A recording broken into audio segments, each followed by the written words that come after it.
This conference will now be recorded. The time being 4:46 p.m., I'd like to call the meeting of January 19th, 2023 to order. First order of business is the Pledge of Allegiance. I pledge allegiance to the flag of the United States of America and to the republic for which it stands, one nation, under God, indivisible, with liberty and justice for all.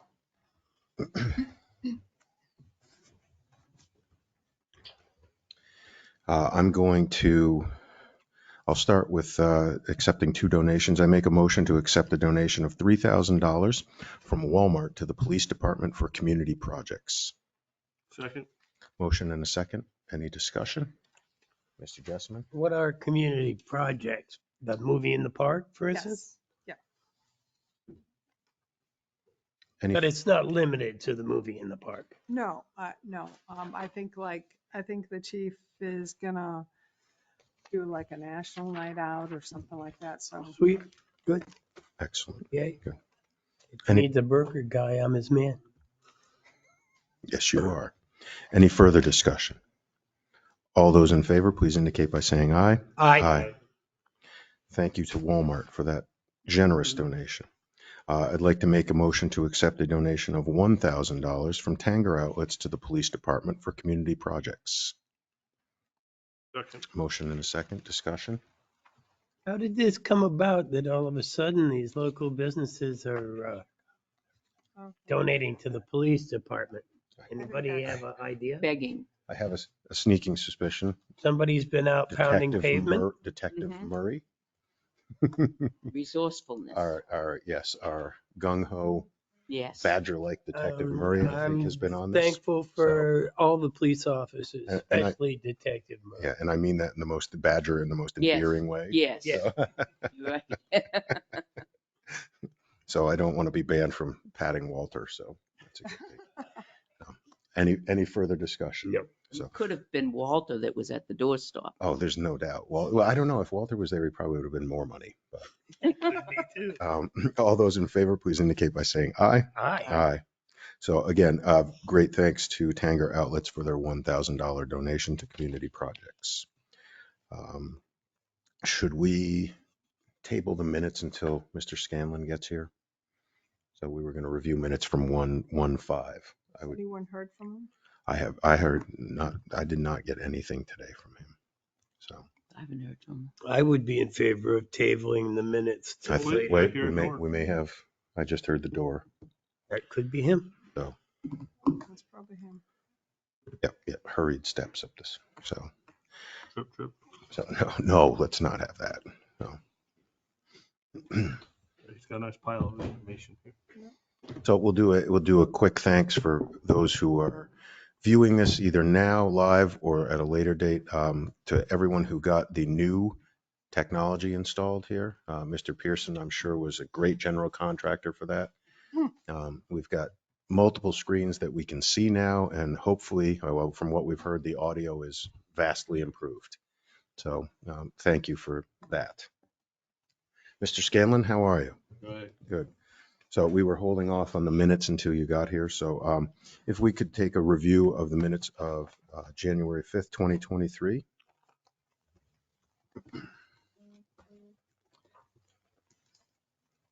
You did get them later than usual. So I don't know if you want to table them till the next time or if you're ready to look at them. There was some that came in this morning. What's that? There was some that came through this morning. Yeah. Did you send them last night? This morning. Oh, this morning. Yeah, I didn't have a chance. Yeah. It's working. So if we could table, which ones were those? There are only one. January 5th. Yeah. Okay, so I'll make a motion to table the minutes of January 5th, 2023 to our next meeting. Second. Motion and a second. Any discussion? Hearing none, all those in favor, please say aye. Aye. Aye. Okay. Next on the agenda is our Finance and IT Director, Mr. Pearson, with the 2023 budget.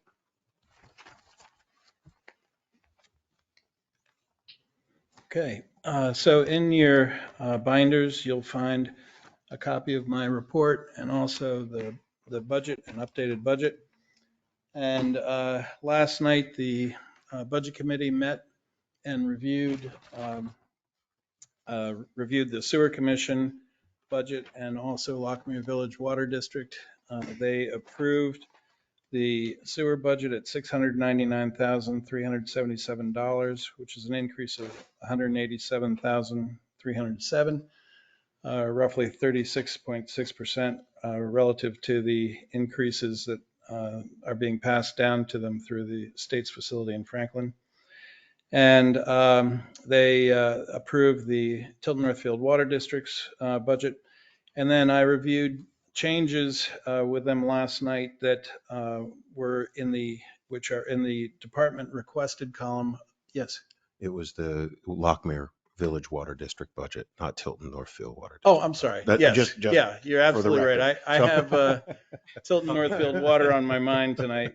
I was waiting for hydrants to be discussed. And Yeah, everything else, so yeah, no, thank you very much. I appreciate the correction. So in any event, the Lockmere Village Water District, they approved. And then I went through some of the changes to the budget that they were not going to have an opportunity to see until their public hearing on February 1st. So the changes that had occurred since your last meeting were put into the department request column. It didn't change anything that you had voted on, didn't change anything that the Budget Committee had voted on prior. And these changes amounted to a net addition of $10,788 to their previously approved budget, which is what would appear in the warrant. So these items were increases in janitorial. So Jeannie had negotiated an increase to the former janitorial service contract, which he was going to review with the board. And those figures were determined and put into the police and town hall budgets. And then because Public Works had hired the two individuals that were estimated in the budget, we now knew their rates and their medical situation, what the costs were going to be. So those changes were reflected, and those changed 8 lines in the Public Works budget, but reduced it by $7,592.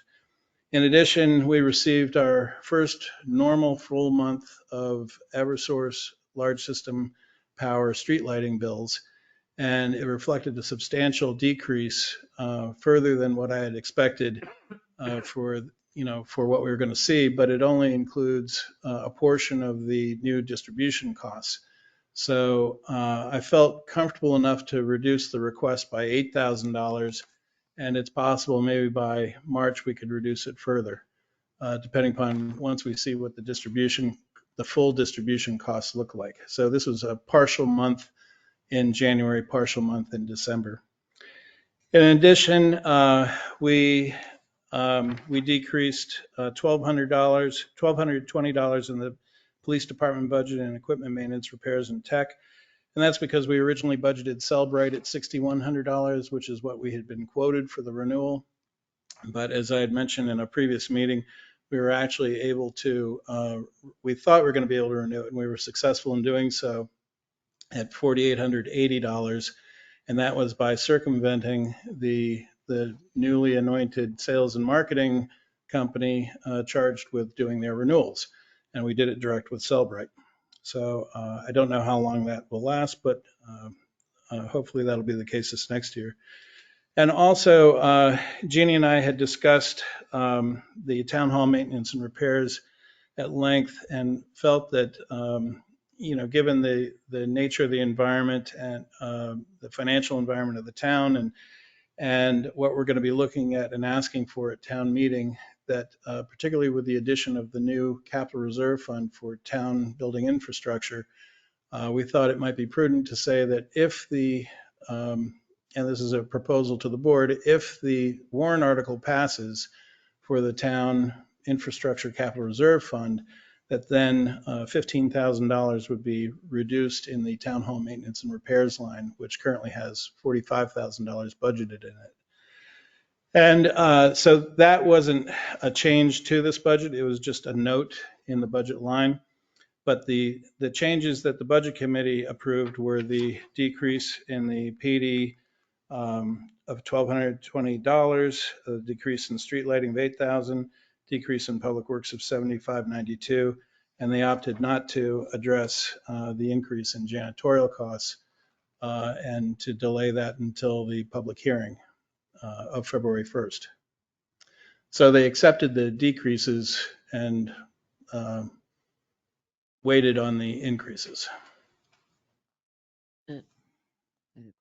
Yes, Selectman Constantino. So back to town hall maintenance and repairs. So what you're saying is if what's in here currently, if the capital reserve passes, that will adequately take care of what we had planned to repair. We're not skipping over any repairs, am I right? Or are we skipping over repairs? I would not feel comfortable saying that it's adequate. I think based on, and I haven't attended the budget committee meetings, but I think based on feedback and discussion with Tim, that there's seems to be a lot of pushback on town hall maintenance, that line item, and trying to work to get a budget that everybody can. Well, and what the budget, what some on the Budget Committee were concerned about was that they wanted to see for the, as you see in many of our lines, we list out with specificity what the components of that line are. But while there are a lot of known issues with the building, we don't have hard and fast quotes for everything or estimates that tally up to a particular number, but we know there's going to be a significant amount of money required. Give Is you an that example. fair? Yes, absolutely. And as an example, there's an issue above the ceiling in Gail's office. Well, it's sort of like, that dirty face. You clean a little dirt off and then you see how dirty it is. And so what we thought was a simple thing has now blossomed into something that's not so simple, because there is lead there and we can't just have our people do it. Now we have to hire a lead abatement company. Well, we didn't know that, it just happened. And so it's an issue that needs to be fixed. They gave me a couple names of companies to get quotes to come in and actually do the lead abatement. And so I've been trying to track that down, and it's not easy and it's not quick. So, It's not cheap. and No, and that won't be Definitely cheap. won't be cheap. My brother does that kind of work, and I can't imagine having to do lead abatement above her office. Right. And so that's one example. The other example is, the ADA compliance, which was a recommendation of the town hall assessment. It's a recommendation. You can do it or not do it. I just bring this information to you and you can decide. But I don't know what that's going to look like. I think we need to, in my opinion, hire somebody who can put together the construction drawings that we need to make sure it's done right the first time. We can have our people do it to save money, but I don't know, what that's going to be. I got one quote. It was way more than I thought it should be. So we need to go out and get more quotes. So My concern is I've been doing this job for 15 years and we get town hall maintenance, we put money in it, and something comes up to the year where we put whatever we budgeted for aside, and that gets second chair and something else comes and we have to use it for that. And over the years, we've wanted to point the building, we've wanted to fix the landing when you go downstairs to the cellar, where somebody injured themselves on. So we're looking, those things are not fixed yet, and they pile up, and the building's not getting any younger. So what is the answer here when you, over a 15-year period, those things are not being fixed? They are a known issue, but they're not getting fixed. They're getting even worse in some respect. And now you have additional issues on that. I don't want to see in this budget, yes, we're getting pushback from the budget committee, but we can justify, in my opinion, over 15 years, these things have not been done because other things have taken precedent over that. And now we have employees working in a condition where something could fall on them at any minute. What takes precedent here? Seriously, Well, I mean, and you're right. employee safety or Good example was the air conditioners that got pushed off. We Right. finally got that done. Exactly. The And prior to roof. that, We the just put a carpet, Band-Aid the on the carpet got roof. put off for a Right. couple The of carpet years. got put off for 5 years, 6 years, put off. We can't, if you want to have employees working in a safe environment, then we need to at least perhaps maybe putting in our own capital reserve for town hall. Well, and that's, We need to created that. start somewhere Yeah. because we can't keep putting off because something more takes precedent. And we can't keep doing that. It needs to be fixed. I mean, and if They're it's the not going ones to, that kept moving the money. I mean, in all the realism, we budgeted the money and then we moved it over to something else, which became more of a priority right, for whatever reason. But if we budget money for pointing the building, we should point the building. Wham, bam, it's done. The roof, I think we should put a good roof on this building. It's never going to get any cheaper. And we're on top of which we're going to spend several thousands of dollars just kicking it down the road. I'm all for taking care of the building, truly. If I might offer, if the Warren article had the majority of that money, then you would have to be spending, that money wouldn't lapse, number one. And number two, it would have to be spent on some infrastructure project. So it almost sounds as though you'd rather have more money in that and less, and just maintain the town hall repair line for the more incidental repairs. At least we'll be providing- really earmarking the money for the purpose that we're taxing the people for. Right. We tax them to repoint the building, but then it didn't get done. So then take the 15 and put it in addition to? Is that what you're saying? I Well, think I would rather do that or something like that. yeah, the only danger there is if the capital reserve isn't funded and doesn't pass. Then we're, So you'd have to then move to put money into the town hall maintenance and repairs line in the budget at Warren article at town meeting. I don't know. I've only been doing this for 10 years and I don't think that's going to be a serious issue. Every year, at the end of the year, we buy police cars and we buy boilers and we buy all this stuff because we've over budgeted. For whatever reason, we've over budgeted. And I get that, hey, it's not our fault. We had the best of intentions, but it didn't work out like that. Well, I would say we've underspent, not over budgeted, but Well, we budget a certain amount for a Right. certain purpose and Right. then it doesn't happen. Right. But either way, this year, what, $400,000 or more? yes. I think we can put $15,000 at the end of the year in that line and be safe, saying that we can do that. I don't want to raise money we don't have to raise. we should at least accomplish a project that was earmarked for the town hall and get at least one or two projects done this year so that we can show the taxpayers that we're utilizing the money that we set aside for the project, that the project is complete. We have projects that we know we can't complete, like the pointing. I mean, that's a major, major project. Major.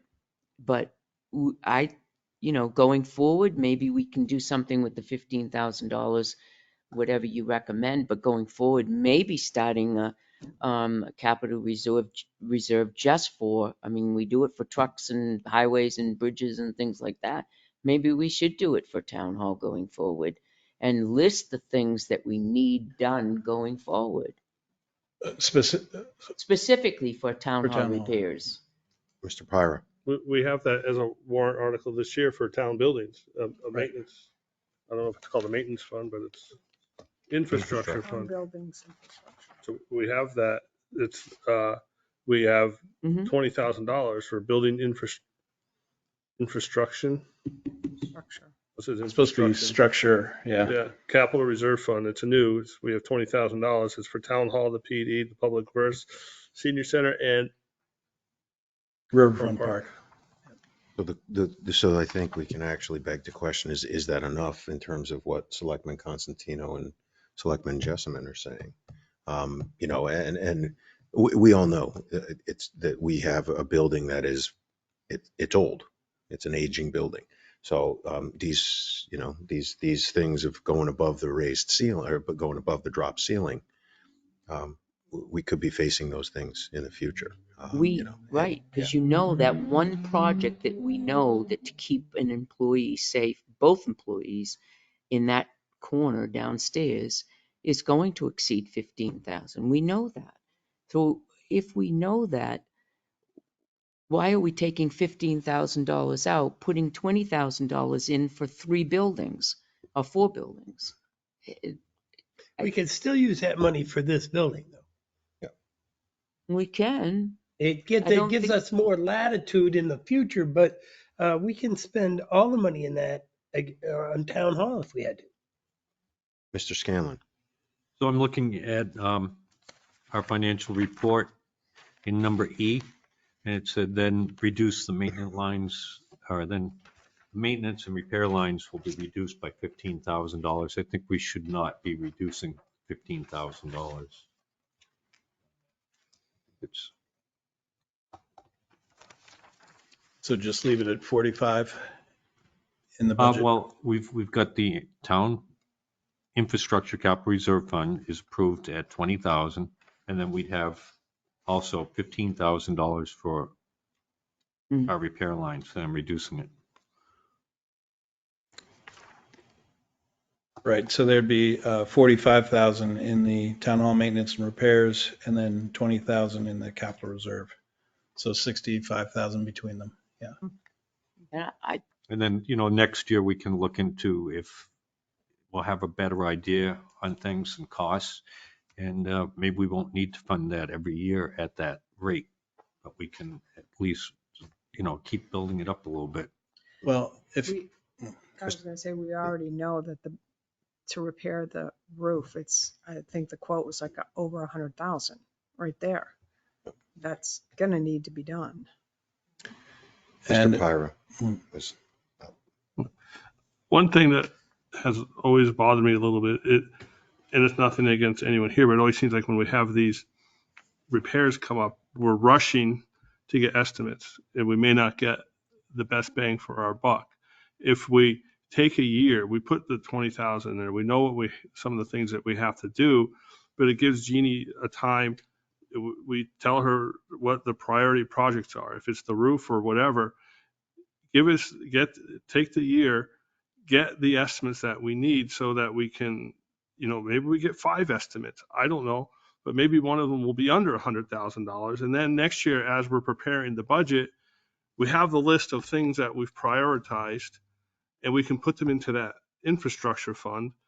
And yeah, it might be a little bit more than $20,000, but at least we kind of know what we're getting, instead of just saying, well, we think it's going to be this, we think it's going to be that. Let's have a solid list of what's going to cost, so that, we look like we know what needs to be done and the costs are going to be, and then prioritize them.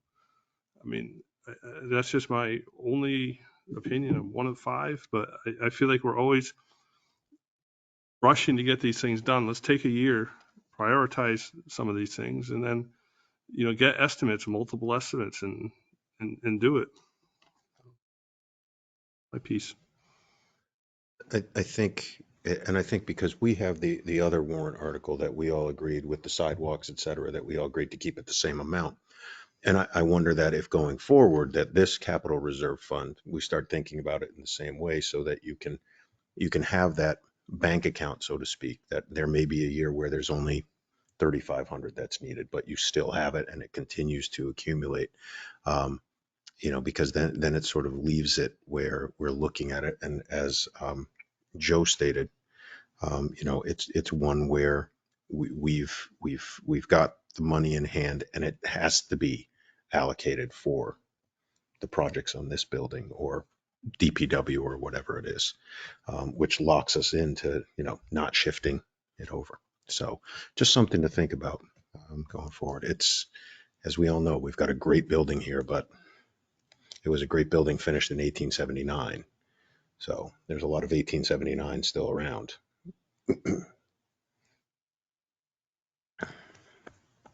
Well, and to Selectman Pyra's point, I mean, that was the concern of the budget committee, that they didn't have a concrete list of what things were going to cost. But, so what do you want to do? Do you want to leave that as it is, that could lapse at the end of the year, or hope that if there's enough time to encumber money prior to the end of the year, if things don't come in during the year, or We have that fund that doesn't have to be encumbered, right? that's correct. So it's Right. just, if we As long as it's put approved. $50,000 in there, it's $50,000 that's in there until Right. we spend it.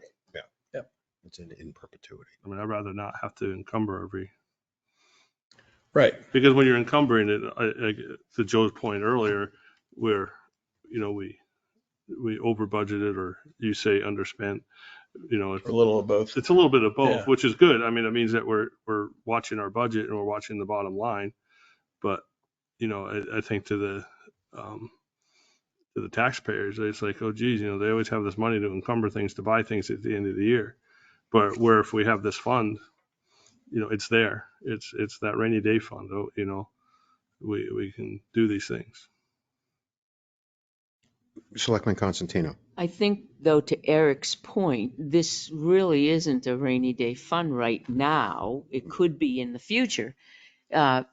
We already know we have a couple of projects in town hall in excess of $45,000 that we're going to have in the budget now.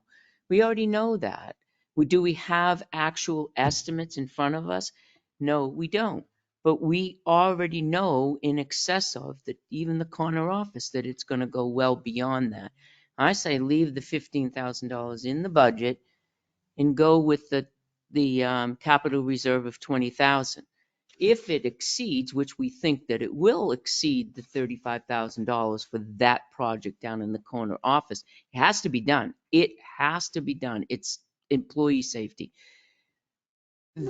If it exceeds that, then we go into the budget that we have to borrow and not try to encumber, and see if we can save whatever is left over. But you already know it's going to exceed the 20,000.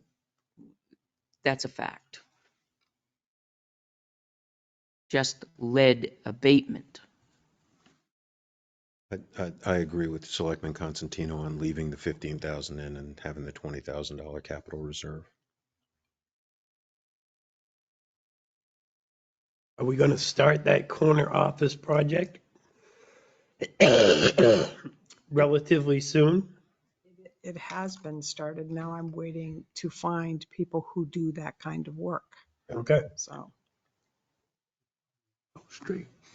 They're probably out straight right now. So is it the consensus then to leave the budget as it is for the town hall maintenance repairs, leave the capital reserve as is?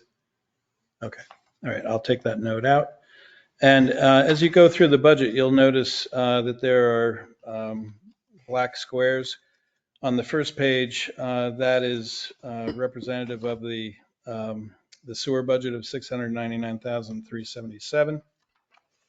And then on page 3, that is relative to Jeannie's being able to get a revised quote from our current service provider for janitorial. And so in the prior budget, it was at $792. And this would, this would increase the line from February through December is what amounts to the increase. So it's not a set 10%, but that's what they came back at. But because we were in at a lesser service for January at a lower price, that's why it doesn't reflect a 10% increase year to year. But the quote that she received was a 10% across the board. But again, because we were at a different service level and price for January, over the course of the calendar year, it doesn't show a 10% because it's less than that.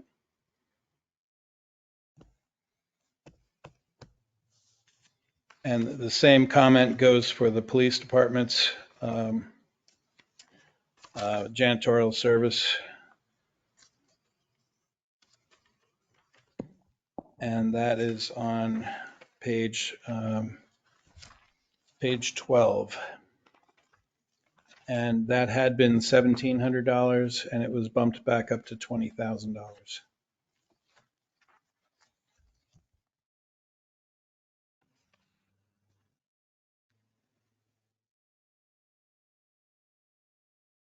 Jeannie, did you want to discuss the quote? Oh, for the, I'd sent the board an email about that. You recall at the last meeting, I told you that Twin Rivers had come back and really didn't want to lose the business and wanted to know, what it would take. The board directed me to go back and say that return to the original services that they had been providing at a 5% increase. And probably 2 or 3 days later, she responded by saying that they could do it, all the services that they were providing, but it would have to be a 10% increase. So I provided all that information to you, and it's really up to you to decide. If I did ask Tim and I asked Kevin, what their thoughts were, and they both supported it if the board wants to support continuing with the current contract. I do. Mr. Jessamine. Did we just hire that potential person at Public Works that would do that service if these other people didn't want to come down from 10%? And what would the difference in cost be between that contract and having our own person? So I think there was some miscommunication about the position. We had drafted a job description for somebody who would be part janitorial and part transfer station. And then Kevin came back and said, if you recall, that he had talked to his guys and they were going to rotate through. So they hired 2 people that they were short. They replaced Steve, and who was the other person? The other was an open. Was open. Open, right. We couldn't fill it. So the difference between the two, I believe if we had hired somebody full-time to do the janitorial and transfer station, that would have cost more because you've got benefits, right? More than the janitorial services Yes, agreement. contract. Yeah. Well, a guy would be like $80,000 over his Not that salary high. and his retirement and all the medical. No, how much? 50, maybe 50. No, it was less than that. It was in the 60s. But So in the 60s, the janitorial isn't that much. No. right. But Kevin's plan originally was to go into a rotation where, one person a week would go through and have that responsibility for the town. No matter who And does it, it's rotate. still paying the money. Right. So Yep. it might be even more. because the other Varying guys- costs, right? But there are varying costs, associated with that. Yeah. The janitorial is probably cheaper. The services- Outside From It is. hiring an additional person at this point, yes. And it is compared to their initial proposal, which was 40%. Yes, much less. And Kevin will finally be at the manpower that he was 2 years ago, Mr. almost 3. Mr. Pyra. And what's it gonna cost? Hour per hour, like hourly comparison for what a janitorial service is versus what a town employee is going to be. Because my feeling before was when we got the proposal, it was, I mean, for that cost, we could have hired an employee and get a lot more benefit out of the town, to the town, I should say, by having that additional employee. More can be done versus just a person that, I mean, they're coming in, what, twice a week? And it's, Right. if I add up the numbers right, it's like, it's a lot of money. Twice a week here and 3 times at the PD during the week. Right. In the summer, do they do? In the senior center. Riverfront? Yes. They sent a 3, couple people, right? generally it's Two, right? one person. For some time now, the former contract that we had, they would send 2. Okay. But it's complicated. But yeah, there are ways of looking at that, as you have the utility of that individual at the times when they're not performing those duties. And that was the idea behind the transfer station and increasing the hours over there and that sort of thing.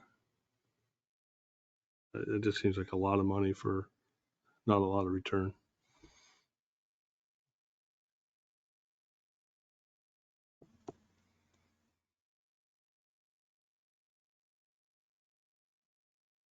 So I guess this question you're waiting for is, do you want Right, that what do in you the wanna do? budget? What do you want to do? Yeah. Janitorial. I'll make that motion. Hmm. Now we go with the 10% increase on the janitorial, Second. see how it goes. Motion and second discussion. Just one other comment. When she offered that, she said she'd also want that through the contract year. She wants to know that she has it for the rest of the year. The rest of the calendar year, correct? Yes, she doesn't want it to be on a month by month. Okay. That's fair. Yeah, that's fair. I mean, provide performance. Right. That's, yeah. Absolutely. The only thing would be if for some reason, make sure, we have a non-appropriation clause if it gets zeroed out at town meeting. That's the only thing we'd have to be careful of. Okay. Any further discussion? Is it cheaper for a multi-year or no? Did we discuss that? We didn't discuss that. Okay. And I think that her only reason for that comment to begin with is, if you remember when we went back to where we said it was going to be, we negotiated saying it's going to be month by month, and we have the right to, because we were thinking we were going to get our own person and we wanted to be able to stop the contract. Yep. And so Yeah. now she just wants it to know Okay. that it's going to be through the.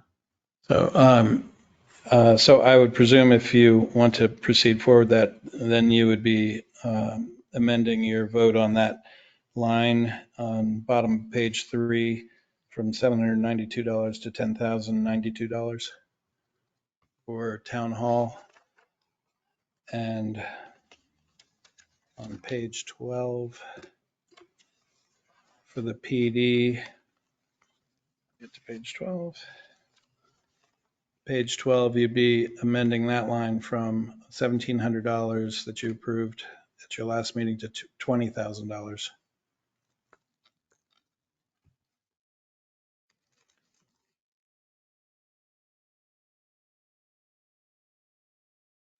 Call the question.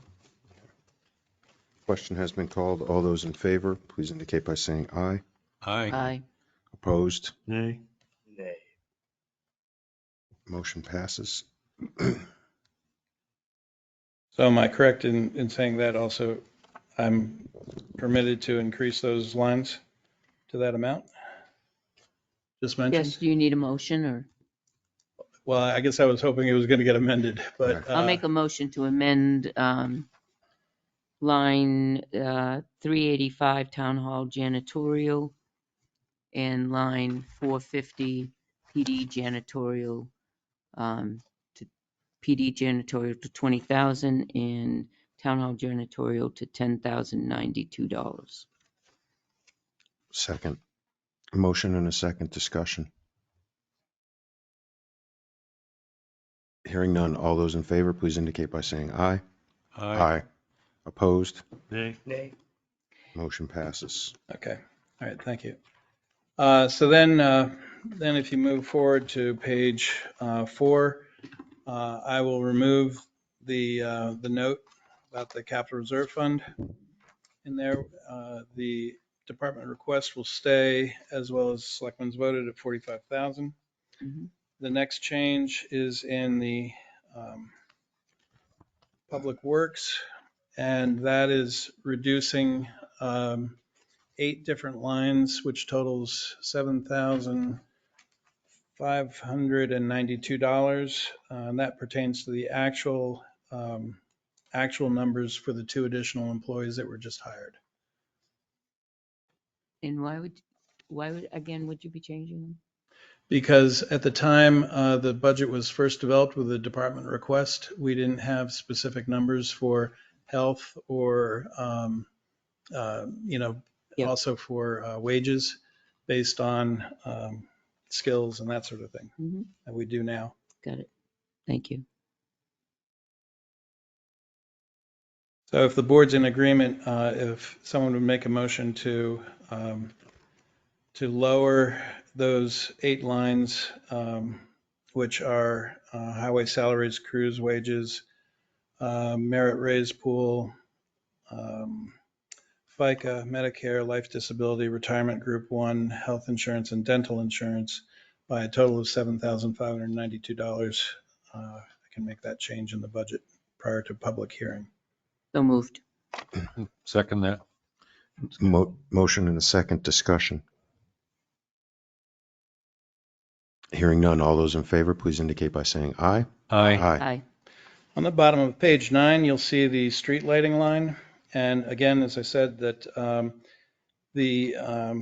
this first bill came in significantly lower than what I had projected originally. But again, it doesn't have all the distribution costs as yet, but even factoring that in, I feel pretty secure in reducing this by $8,000. And we may be able to do more so by the time town meeting comes around, because we should be seeing our complete 2023 distribution costs in that.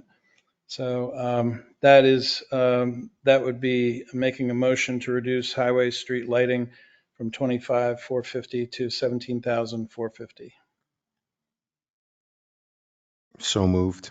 Second. Motion and second discussion. Tim, can you remind me what our outlay was on this and going forward? If this continues to decrease, what do you think we would end up paying for in how Well, many years? the original, having to do it off the top of my head, the original payback, I want to say, was 3.5 or 4 years, somewhere around that time frame. And because of the changes in the power distribution, it was going to extend out some. Pardon me, but so I'd say, we're still we're not that much further out, maybe a 5-year versus a 4-year. Maybe it's pushed out a year, if anything, for the payback.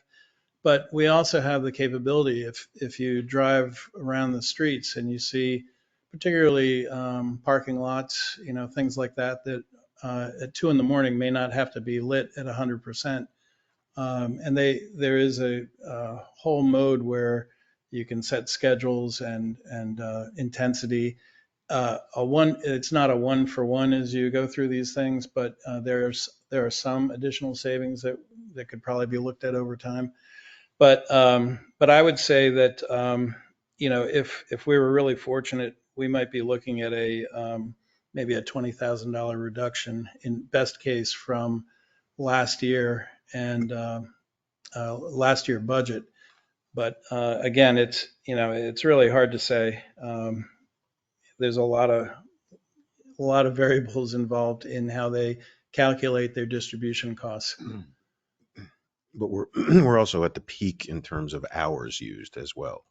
That's right. Because Yep. when we get to the time, obviously, when we have more daylight, we won't be using them as frequently. That's right. So. Yep. And those are automatically set. Yeah. So, yep.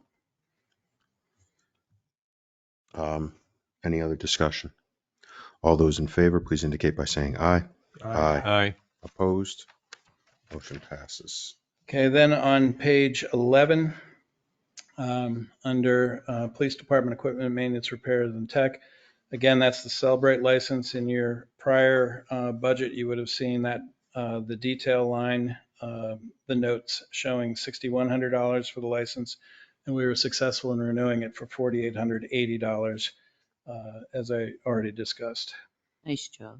So if the board would like to make a motion to reduce your line from $16,000 for that line to $14,780, I can make that change. So moved. Second. Motion and second. Discussion. Hearing none. All those in favor, please indicate by saying aye. Aye. Aye. Opposed? Motion passes. On page 12, we had already covered the police department janitorial line. And on page 13, that was the one remaining item open, which was youth assistance program. And the $45,552, I had emailed the board. That was the correct figure that was revised by the program director.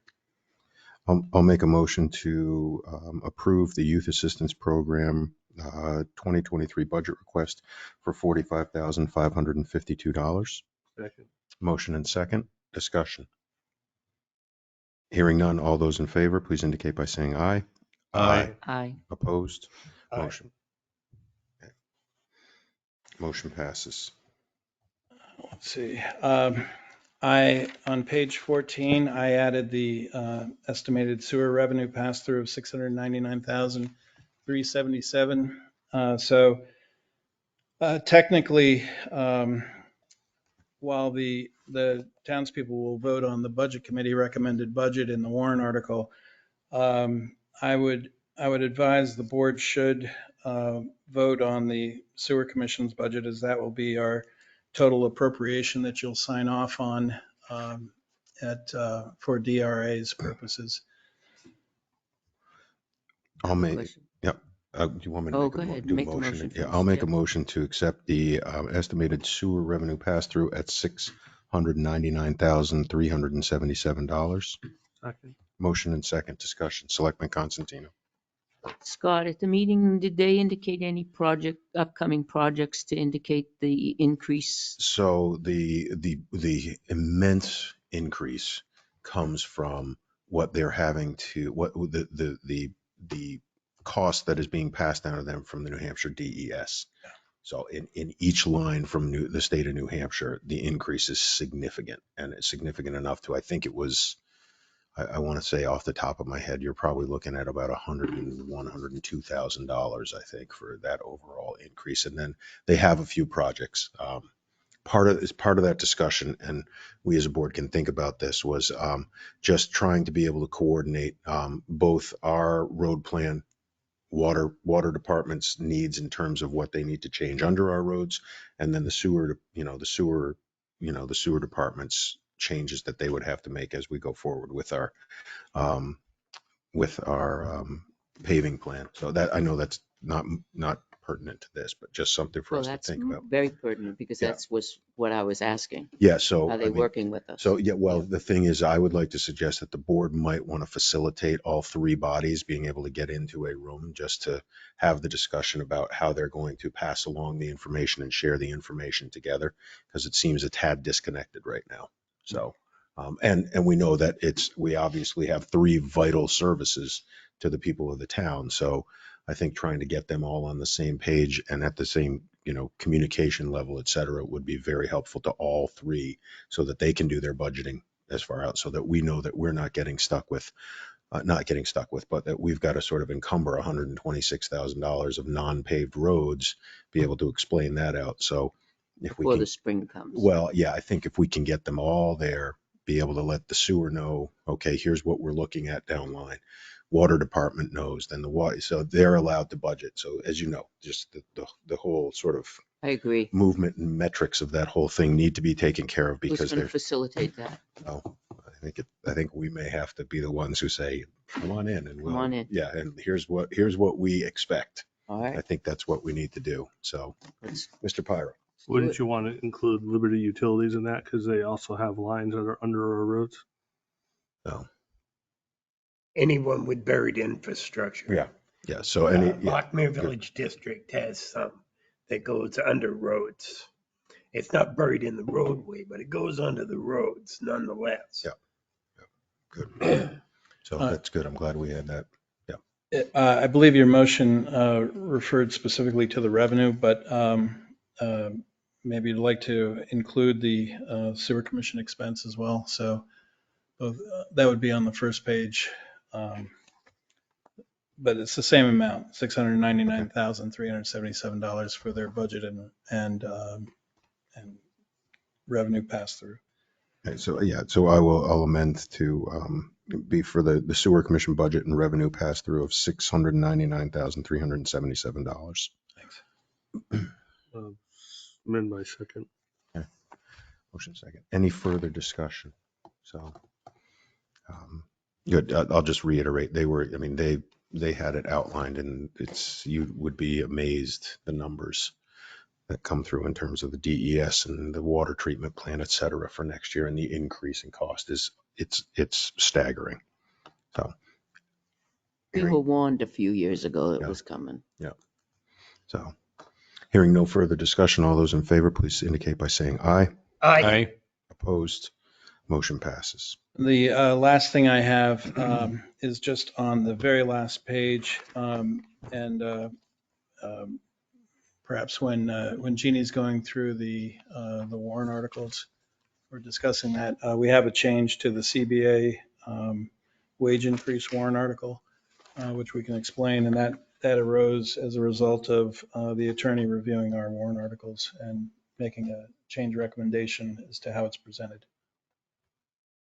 So other than that, I have some other just note items, which you can read on the back of my report. But other than that, I'm past my time. Thank you very much. Unless you have any questions for me. Thank you. Thank you, Mr. Pearson. Next up on our docket is Chief Gilman.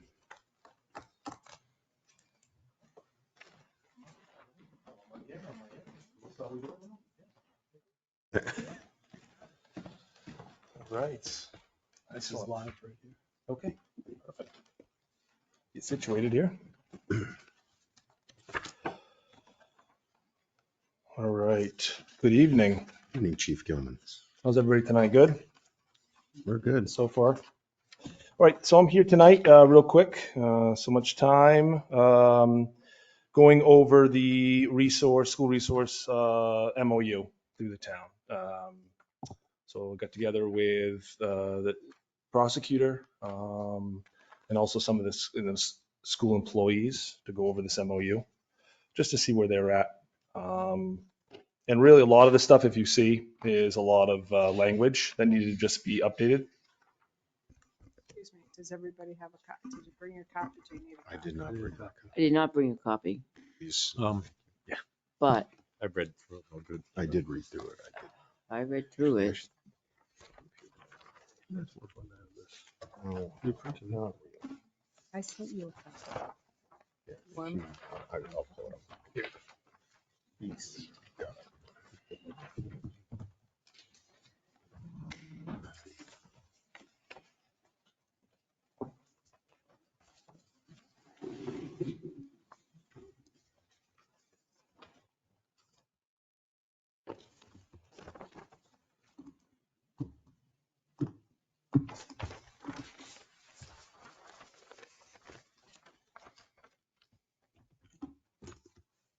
All set? So everybody get a chance to look at this in the last couple of weeks? All right, because to go over it line by line, I just really want to just get you guys' feedback on what kind of draws your attention, any questions on anything here. Again, a lot of it was a lot of language, and some of the stuff was updates with the juvenile law, and prosecutor Renaud helped with that. So you can see at the last pages where he crossed out a lot of that stuff with the RSAs and generalized everything on that page before, all in red. So red is what is the new stuff, and then crossed out is the things that we're taking out, and existing was in black. So, any questions? Yeah, I have a question, and Tim might be able to answer it. So we're charging the SRO costs equal to the total annual salary of the SRO. But how about benefits and the other things that go along with it that, okay, Has it under number? so that should, Because the costs are defined in it says right here, paragraph the A. cost is equal to the total annual salary. The wording of B. However, generally speaking, the SRO generally working for the police department, so it is usually, if they work for the police department, the school doesn't pay the holiday pay, they're working for PD that day. But if they're not, So, and that's why I was asking, like, health insurance, retirement and all that, that's not really typically included in the total annual salary. no, That's it benefit. should read, in the paragraph above, in paragraph A, in the fourth line up, I see where it says the cost. Really, the red line in B, it's the total annual cost, Cost, not yep. salary. It should Yep. read cost, Yep, so we'll change that. the SRO. Yep. divided by 52 weeks. Perfect. Yep, I made that note there. Selectman Constantino? I've read this and I don't have a problem with the duties and the responsibilities of the SRO. I do have a problem like John with the health insurance and the monies. And I asked Tim and he hadn't had a chance to read this. So I think in fairness, Tim was the original person that wrote the contract. And I think that in all fairness to him, he should be looking at the monies here because, just stuck out to me when I was reading it, will reimburse the town an annual $1,500 annually for the visible deterrence of criminal activity for a vehicle. Well, for a cruiser, $1,500 annually seems awfully low in my opinion. So I would like to refer this back to Tim and have Tim the availability and opportunity to take a look at the money and health insurance and all of that portion of it, and then bring it back to us and give us his opinion on it. Now, you know that on the bottom, it was crossed out. What, we didn't change it. It was it's always been $1,500. Well, I Okay. know, but, Okay, I know the you know, times have changed. I understand. I just Right, didn't know it's if you, 10 years. I didn't know if you understood that it was, we Right. didn't touch any of the money. We didn't, I it was get- just verbal stuff, and Right, and I think that we need, language. exactly, I don't mean to interrupt you, but I No, think that sorry. we need to relook at that because it has been years. I did have a lot to do with it, but I didn't write. Mine, all right, I stand corrected on writing it, but you did have a lot to do with it. We went back and forth on this and we back and forth on the money and the cruiser and, all of that, but a lot has taken place in prices of, gas and everything else and cruisers and all of that. And if I can make a note on that, I don't have much time, but that was one of the things when we sat down was the first thing they kind of, the superintendent had said was $1,500. Like that just seems an opposite. And I said, well, I'm not going to touch that, talk about that if you want to come to the board and speak about that. And as we went through the MOU, I think it went to the wayside, but I did make that a point that most likely with inflation and everything else that's going on, it might be the opposite of, instead of it being lower, it's going to be most likely going to go up. So I think they wanted to talk about that or X that out, and I just said, I think if the board, and as you're saying, obviously that's going to get brought up because it's a new contract or an agreement. So.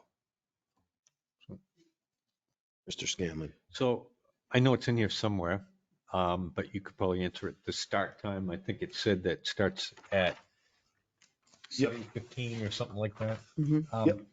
That confused me a little bit as to Yep. the start time versus the paid time or something. Let's see, where is it? Yep, it's 3 duty hours in A. So what it used to say is, yes, or duty hours shall be 7:15 to 3:15, but that's not the shifts that we run. And it's never been that. It's been always 7 o'clock they come in, they're done at 3. And we want them on school grounds. So if that's what you're referring to, they come in, they start their shift at 7, dressed, ready to go. Yep, jump in the cruiser, their vehicle, and get over to the school, let buses out, patrol, all that stuff. Want them on school grounds by 7:15. Buses leave, they do their rounds, and they're at the PD by, leave the school grounds by 2:45, and they're at the PD with traffic by at least 3 o'clock, and they're off shift and overtime. So that's why we made that. That make Okay, that yeah, good? so Okay. the actual hours are there, a little bit shorter than their on-duty time. Yeah. Because of their shift time. Yep, just the Okay. time that they sign on, and then they're off that little bit of time. Okay, that's what I figured I wanted to. Mr. Pearson. I just have 2 questions. One, regarding the hours, is that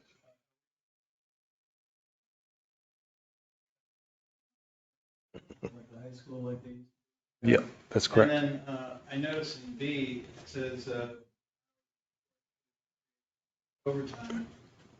Is that chargeable to is that our cost, or is that chargeable to the district? District. I would say it would be something to talk about with the district, depending on what that case is. That case could be something that they did on patrol. But if they're on, I would say the district. That's what I would look at. So if you had a criminal offense building and we weren't the SRO,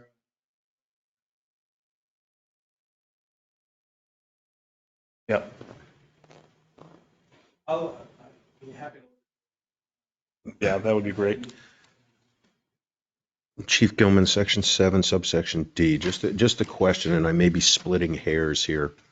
So it says the SRO shall not socialize with students outside of school or school-related events.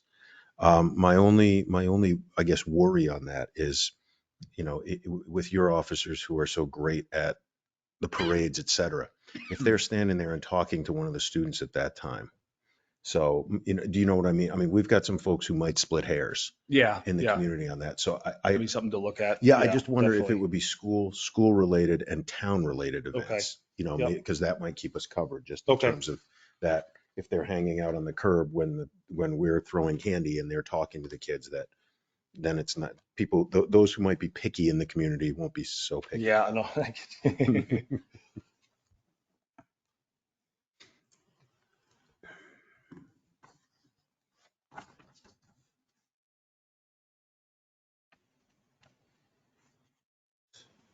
Yeah, that was the only one that I was.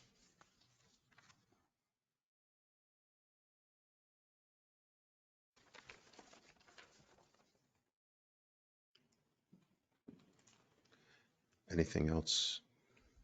The board?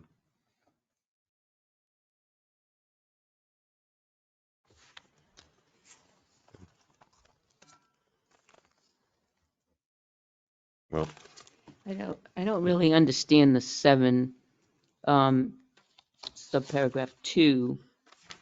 When a student is suspended or sent home from school pursuant to school disciplinary actions and the student parent or guardian refuses or is unable, you changed to has refused or refuses. And wouldn't that be under the school's responsibility and not the SRO? No, if they're suspended, they need to be taken off school ground. We've had an issue with that, where they have to be, they're not allowed at the school. They're making, causing a disruption. And the parent is refusing to pick the juvenile up at school. Then the school then intervenes, and we have to take them out of the school, and then we have to figure out if we bring them back to the police department, or we then go make contact with the parents and explain to them they need to pick the kid up. What happens if that involves overtime? What happens if it involves overtime? We should have I mean, something, a disclosure in here if it's late in the afternoon and all of a sudden now it's a trip to another town and it involves overtime, or there's write-up, or back at the station, you bring them back to the station, now there's reports, and Yep. what happens if that involves overtime? Now, who's responsible for the overtime of the officer? Okay. You go back to the other statement that says, talks about overtime, that all overtime board created, earned while working on school-related activities will be borne by the school department, Mhm. the school district. Which number was that? Eric? I don't remember. I just remember. I remember seeing, okay, yep. 3D, Yep. C, I mean, D, D, yep.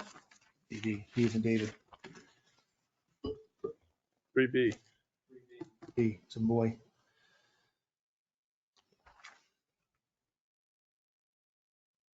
I suspect Tim will do a bang-up job.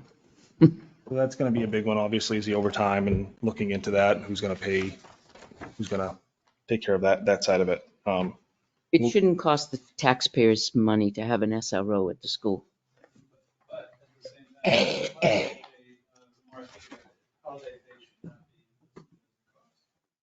Because generally the SRO would have the day off.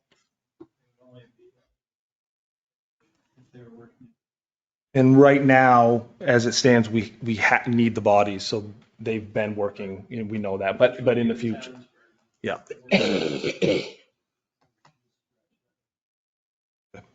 And that's on obviously 1A. Mr. Pearson. Is there a dedicated vehicle for?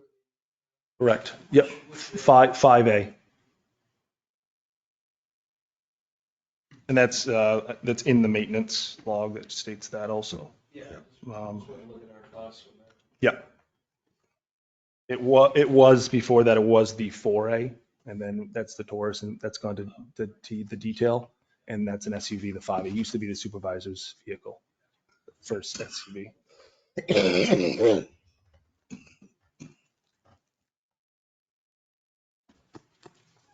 Super. Are we all set? So, I am. great. So Chief Gilman, Mr. Pearson, thank you. Thank you. I'll take care of those, and we'll talk more into that.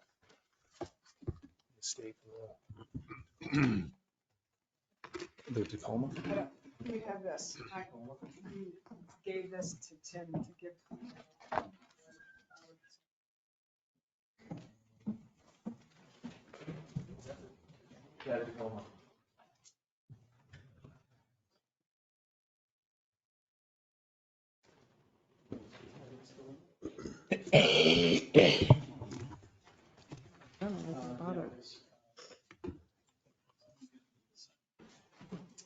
So what we have here, real quick, is we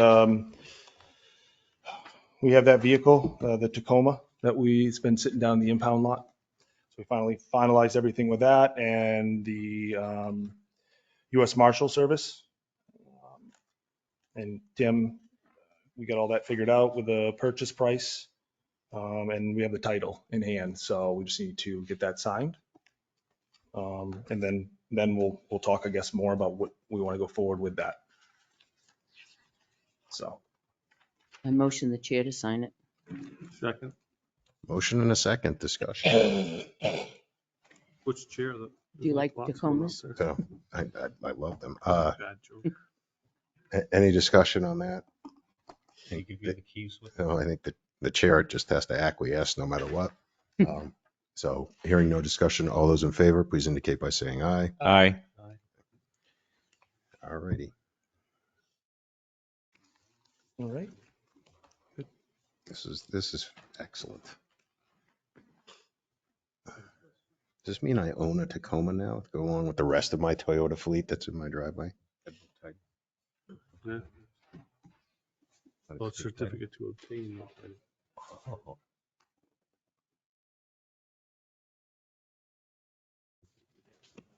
Does this mean the DEA is coming to my door?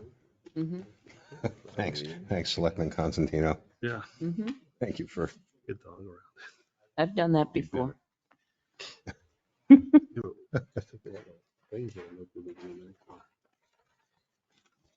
smells good. Good on the inside, I bet. Get it detailed. Chief Gilman? There you go.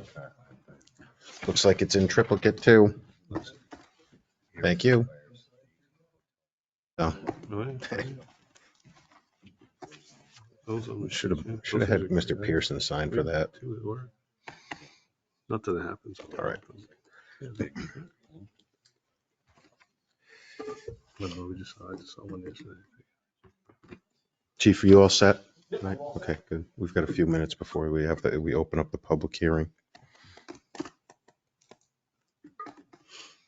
About 4. We made up for Mr. Pearson running over time.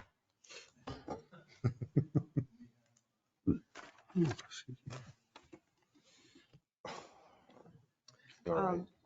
You've got 4 minutes if you wanted to, the DPW.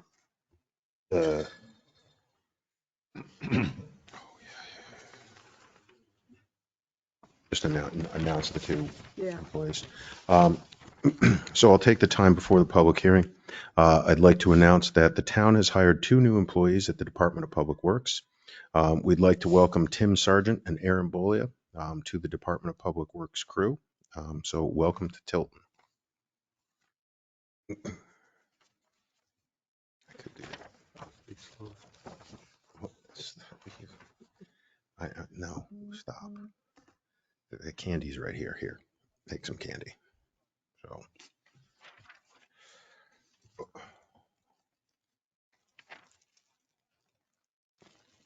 No, I don't need candy. I was gonna put candy in it. How do we? Are you just pulling that out of your pocket? You rated Gale. But did you rate Gale? No, I went over to the candy place in Oh. the outlet mall. Gotcha. So Scott, I had a quick question, maybe you can answer about Yes, sir. the recycling. I guess there's some confusion as to whether the cardboard is separated out or if everything is thrown into the bin. Somebody was saying that when they went down there, they pulled the cardboard out.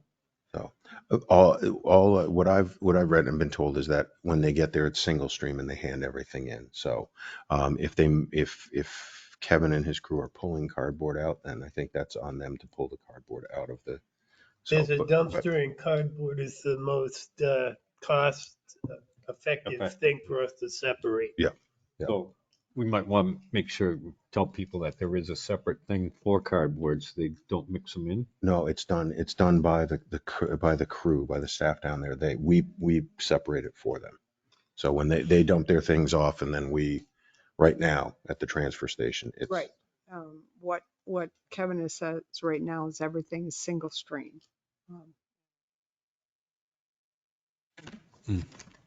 Yeah, I think that's the way he wants to handle it right now. yeah, I think we're right now. And as I read in his report, he's, they're starting to position and think about when we are able to go to the separate bins, that his planning for that. But right now, people drop it off single stream. His crew will pull out the cardboard that's acceptable cardboard at this point in time, because we know that, as Mr. Jessman said, it's a marketable commodity at this point in time. Most people who do recycling separate their cardboard anyway, so it's relatively easy to do. And if they don't do it, they have to bag it and put it in their, No, single stream is you just dump it in. There's nothing in bag. no, if you had Panad go around and pick it up, Yeah, you have to well, bag it. in theory you do, but the guy doesn't get out of the truck. He clamps hold of that I thing. know.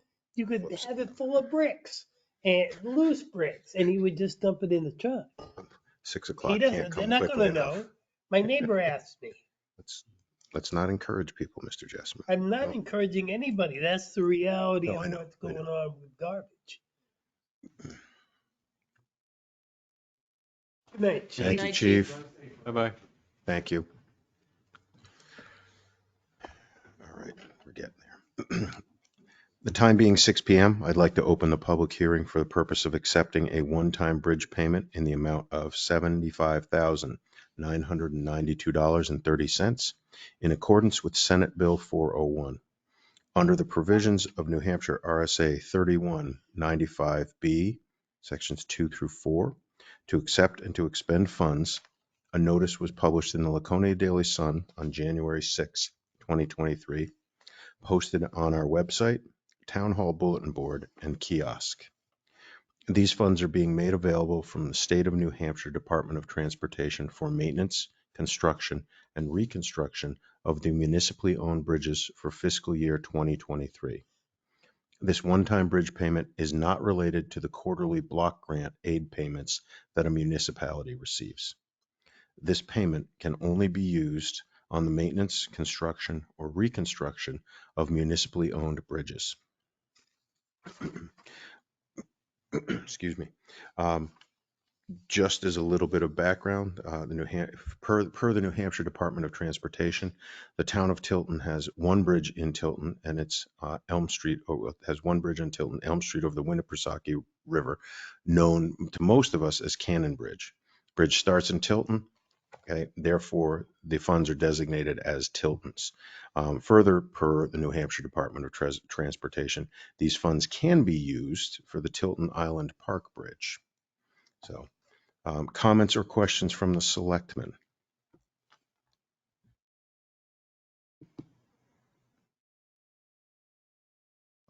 Are there any comments from public or anyone online? I do have Yes, a comment. Mr. Jessamine. We have other bridges. We have the bridge up near Scott Davis's house. We rebuilt it a number of years ago. That's one right there. I'm pretty sure there's a bridge that goes over no, Street. that's probably just a jive culvert. And maybe they're classifying the Culvert. bridge up here in the Tree Street as a big culvert too. High Street, yeah. Because you can walk through it. It has concrete structure and guardrails and all the rest of that, but it might I be think it's deemed classified as a culvert. culvert. They sent the paperwork, and they said that was the bridge. Mhm. Because when they sent the information, I then asked, where is this bridge? And I talked to the people at the New Hampshire DOT, and I thought that was Northfield's bridge. And they said, no, it starts in Tilton. And I said, well, can we use it for something else? If you go on the other side of the river, it Starts starts in- in Northfield.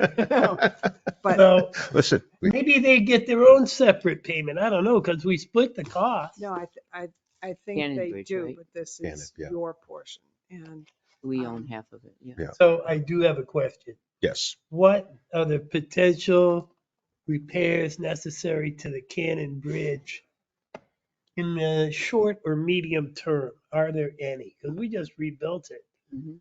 Not 4 too or long 5 years Yeah. ago, 6 Yeah. years ago. 5 years ago, yeah. And then there was some work done on it this year as well, if I'm not mistaken, from the Northfield side. No, because they had it shut down for a short amount of Right. time. So, I guess, there could be some slight amounts of maintenance to clear any debris that's collecting under The drainage and stuff. where it attaches, where it sits on Yeah. there, bird's nest and stuff like that, that could be washed out, but I pretty new. So $75,000 could go to our bridge project right over here it can if at that's what, Island Yeah. Park. if yeah, that's they've what you said want it's to do, fine it to, do, can. to use that, yes. I would be in favor of using it for that purpose, for sure.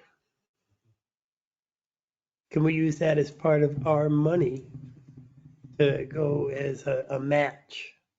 Yes. I'm liking this better every second. Joe's going to go patrol the town for more bridges.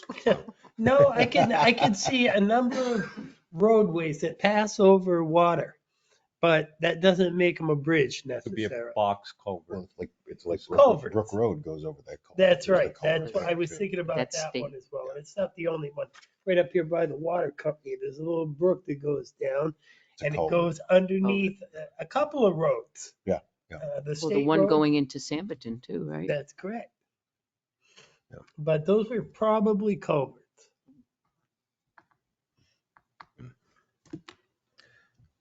I don't see anyone online and no one in public. Just in case there's someone hiding out there online. Any comments from anyone online? Anything else from the board?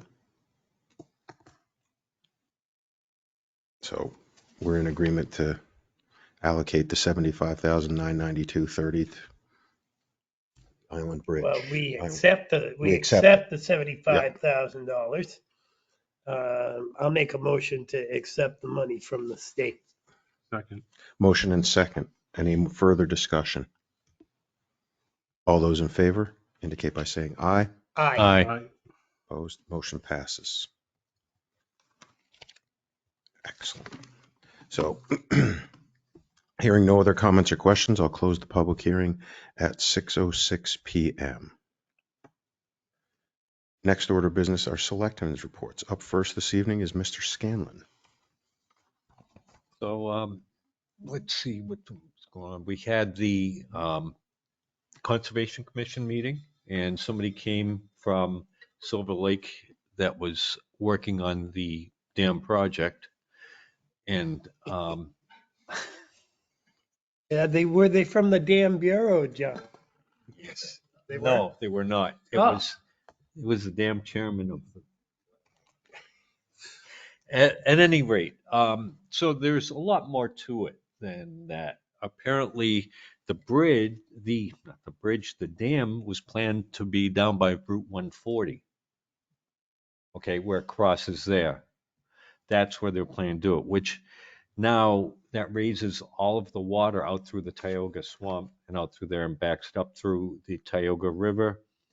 And on top of that, what it does is that land is typically, if we have a bad storm, that is where all the water collects so it doesn't rush through Tilton.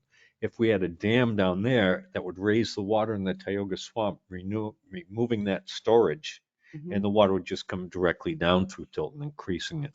And there were no real studies on the downstream side yet. The other thing is it was once before looked into by Army Corps of Engineers, and they said that it was 85% of their issues could be dealt with by proper regulating of the water through the dam and regulation of the flow. There were a couple other things, including that they would have to go and dredge it, which would mean dredging from the Silver Lake down through and all the way to the 140. And as we know, there's a lot of peat out there. It's a big peat mog. Also, there were, I think it was 21,000 dump truck loads of fill that would have to be taken out. So it's a lot more to it. There's a asbestos site that's there that would have to be mitigated because that would bring the water up higher than the asbestos, which would wash into the water. There's also, you have eagle nests, and there's a couple of other things that are affected by because the trees would be changed around there. So it's not. Yeah, we want to pay good attention to it because it can have direct effects on us. So the other thing was, since then we had the planning board, we looked at the warrant articles, which are before us to look at us in the warrant for changes to the setback on the 200 was 200 square foot buildings or less. So the wording of that's been clarified, as well as changes to the age of a mobile home that can be moved or in or out of or into Tilton to 10 years, giving it a floating date. You'll see it will be, I think we discussed that later on tonight. I think it was there, the warrant. Warrant, yeah, Yeah. in my report. So we can get into that later. But that's about it. Yeah, I'm good. Great. Thank you, Selectman Scanlon. Selectman Constantino. Thank you. I have a couple of things, an update on the senior center. It's an ongoing, we did receive our refrigerator that the executive committee purchased. We thought it was the dishwasher. It ended up being the senior center, so a big thank you to Kevin and the gang for getting it. It was only street tailgate drop, and so they brought it inside. At a later time, when at his convenience, he's gonna move the cabinets a couple inches over so that the refrigerator will fit in. The dishwasher is been shipped. We don't know when, but we had to have the electrician come in and disconnect it from the 220, the old one, and then have him come back and reconnect it. And that's and then the TV's being installed. So that's the last 3 pieces to that, the whole thing. And then we're back up. Everything's back up and working just fine. With that said, I didn't see it in the minutes, and I don't know if I said it last week, but I'm going to reiterate that the Public Works has been an essential asset to the senior center in this ongoing problem with the storm damage, helping out and being there at the last minute. So a huge thank you to Kevin and the gang. The other thing is coming up is, again, this year, the Older Adult Award. You can pass me up a sticky note, one of those. I would like the board to nominate one of our own and ask that Jeannie and the chief send a letter of nomination to the New Hampshire State Commission on Aging and Engaging New Hampshire. And this is the person we would like to nominate. And I don't know how we ever forgot this person in the past, but absolutely essential.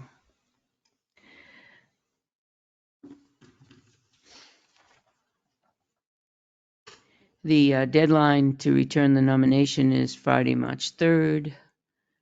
And our nominations will be reviewed by the Joint Committee of New Hampshire State Commission on Aging and Engaging New Hampshire to select one person or a couple from each New Hampshire county to be honored.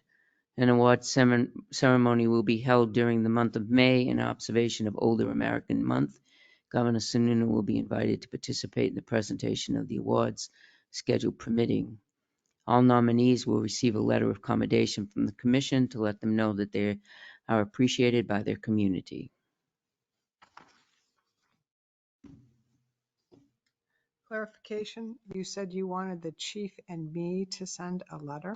Send a letter like you did last year. We nominated on behalf of the Board of Selectmen to nominate this person and what their accolades are in the community So and is what the they've done. Okay, so is the chief writing his own nomination? Okay. Yes, and last year he wrote as a officer in charge, but not as a chief. This year it will be as a chief. In prior years, when we nominated it, it was Chief Cormier that did it. Do we have a consensus or do we need a motion? I'm a yes to Yes, that name. absolutely to that name. Yes. Okay, all right. The other, last but not least, Fred Caruso has been putting an announcement on the radio for bus drivers, and we've received a lot of calls for applications and so on. A lot of people thought it was a paying job, but we have received some applications. Having said that, Jeannie and I have had a conversation. I wanted to somehow reduce the liability because they're coming from different towns and cities, and they're people in the past we've known who they were. We don't now. There are a couple of folks that drive for other senior centers and so on and so forth. But so Jeannie was nice enough to email Primax.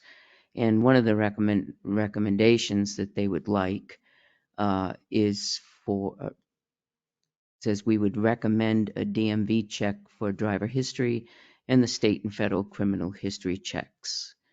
And then I would have someone orient the selected volunteers to the vehicle routes and procedures, also to get a sense of comfort.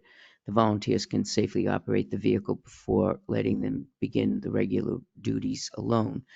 Well, the second half of this, we have the executive committee pays for a New Hampshire state certified trainer for bus safety, and we get 3 or 4 bus drivers together and we do that one day. So they've all been through that training, all the bus drivers that we have.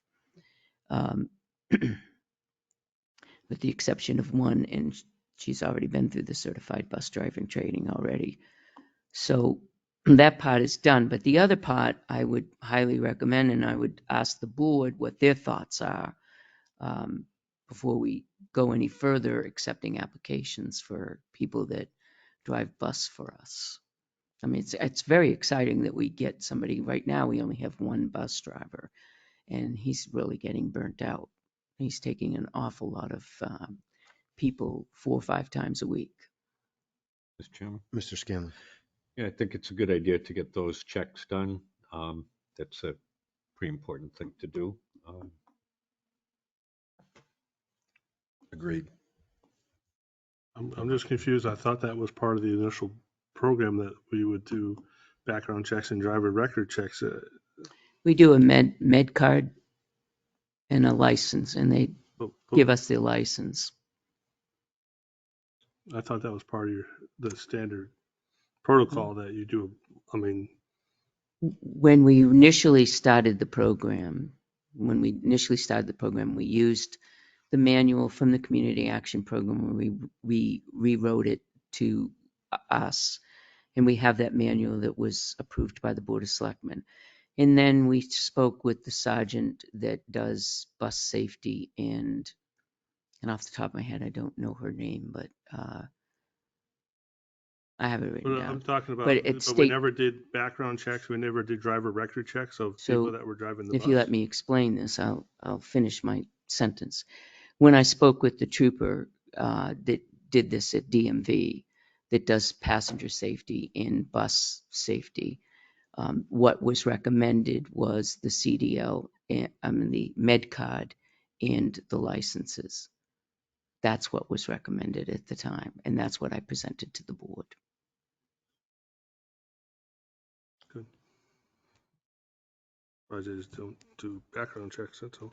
So we're changing it to include background check and Well, we're driving check. changing it to driver, the record. DMV check for driver history, Mhm. and state and federal criminal history Yeah, check, and right? That's what I'm saying. Is it the same as a background check? I don't think it is. Okay, that's what I was referring to, though. Yeah. That's what I meant. So is that something the executive committee does when you get these people in? I would say that Gail would need to do that because that's proprietary information. I wouldn't think that you would want the executive committee to do that. So the DMV check needs to be done either. Gail would need to get in touch with the police department to do that. That's not something Gail can do. So if the application comes in, then we can, if you would want me to do it, then we would have to go to the police station to do it. We can't do a DMV check. I think perhaps maybe a process, a written down process would, be helpful. Yeah. I agree with that because it's not been done. Mr. Scanlon. I know when I've had to do them, I've had to personally go down to the state house, not the state house, but the registry, and get there's an office for the state police there, and get a copy of my criminal check. You had to pay like $10 and they give it to you. It's isn't that the Department of Safety? Yeah. Yeah, where you get printed at the Department of Safety. Yep. Yeah. That's criminal, I think, but then drivers, I think you have to go to the registry. Drivers is DMV. And that's what I was saying about the criminal. Yeah. They have to do it themselves. So you might want to start looking into that whole process. I don't really, to be honest with you, I don't know what's involved. I would have to ask Abe and then probably get with Gail and Jeannie to figure out who's gonna, I have no problem doing it when the application comes in, but I'm not sure that I'm the right person to do that because I think it's the police department that does it. I think it's within them, It's a their future realm. thing, Right. too, next Whatever year, it is, year we want it. after. No, this is, we have applications waiting and I want to include these new applications with this new process. Maybe Selectman Constantino at the next executive committee, you guys could sort of lay out the policy and the process and procedure, just so that you have it going forward. And then I think Well, DMV check may be able to be done through the PD, but if you're looking for the background check, they're going to have to go to the Department of Safety. so, We do background checks on Criminal people check. all the right, time. we do background checks all the time. So let me just There must be a procedure in place. Let me Yeah. just say this. The town purchased the bus. The executive committee runs the program. And we wrote the manual based on other people and what they do with the bus and so on, and the policy and what goes on. But it's the Board of Selectmen that creates the criteria. And that's why I'm coming to you, because it's the board that does the criteria. It's not the executive committee. Makes So, sense. you know, this is a new program. It's relatively new. We've been in existence for a couple of years, but you know, when it first came out, we went to other agencies and say, hey, what do you do? We went to the state trooper and said, what should we do? You know, we tried to cover all the bases. Now there's some new things coming up that we haven't covered. And this is what Primex is recommending. I think wholeheartedly that we should do it for our own liability. But how to go about doing that, it's not in my wheelhouse. But I'm willing to take on the challenge and talk to Abe and then talk to Jeannie and then, you know, figure out who would do it. Do we take the application, send it to Abe, figure it out? If you want me to do that, I'll be more than happy to do that. Everybody in agreement I'm a that we yes. need it? So, Yeah, I think, okay. yeah. And then I'll run with it from there. Okay. All right. Sounds good to me. Thank you. That's it for me. Thank you. I'm up next. So as always, a reminder that the winter parking ban is in effect from November 15th to April 15th from 10 p.m. to 6 a.m. No parking on any street. Vehicles will be towed at the owner's expense. That would be tonight. Well, I'm just curious. I believe there's snow predicted. So, Yes, there is. Yes, so the winter parking ban, yes, it would include tonight and any other time that there's the threat of snow. Also, per RSA 39(3), the last day to submit petitioned warrant articles is on Tuesday, February 7th. So last day to submit petitioned warrant articles, Tuesday, February 7th. Just an announcement, the Budget Committee will hold a public hearing on the 2023 budget recommendations on Wednesday, February 1st, 2023 at 7 p.m. for the purpose of receiving public comment on the 2023 Budget Committee's recommended operating budget and warrant articles. Copies of the budget will be available on the town's website at tiltonnh.org and at the Tilton Town Hall a week before the public hearing. That public hearing, once again, will be Wednesday, February 1st, 2023 at 7 p.m. and upstairs of Town Hall. Next announcement is declarations of candidacy for elected town office positions will begin on Wednesday, January 25th and expire on Friday, February 3rd at 5 p.m.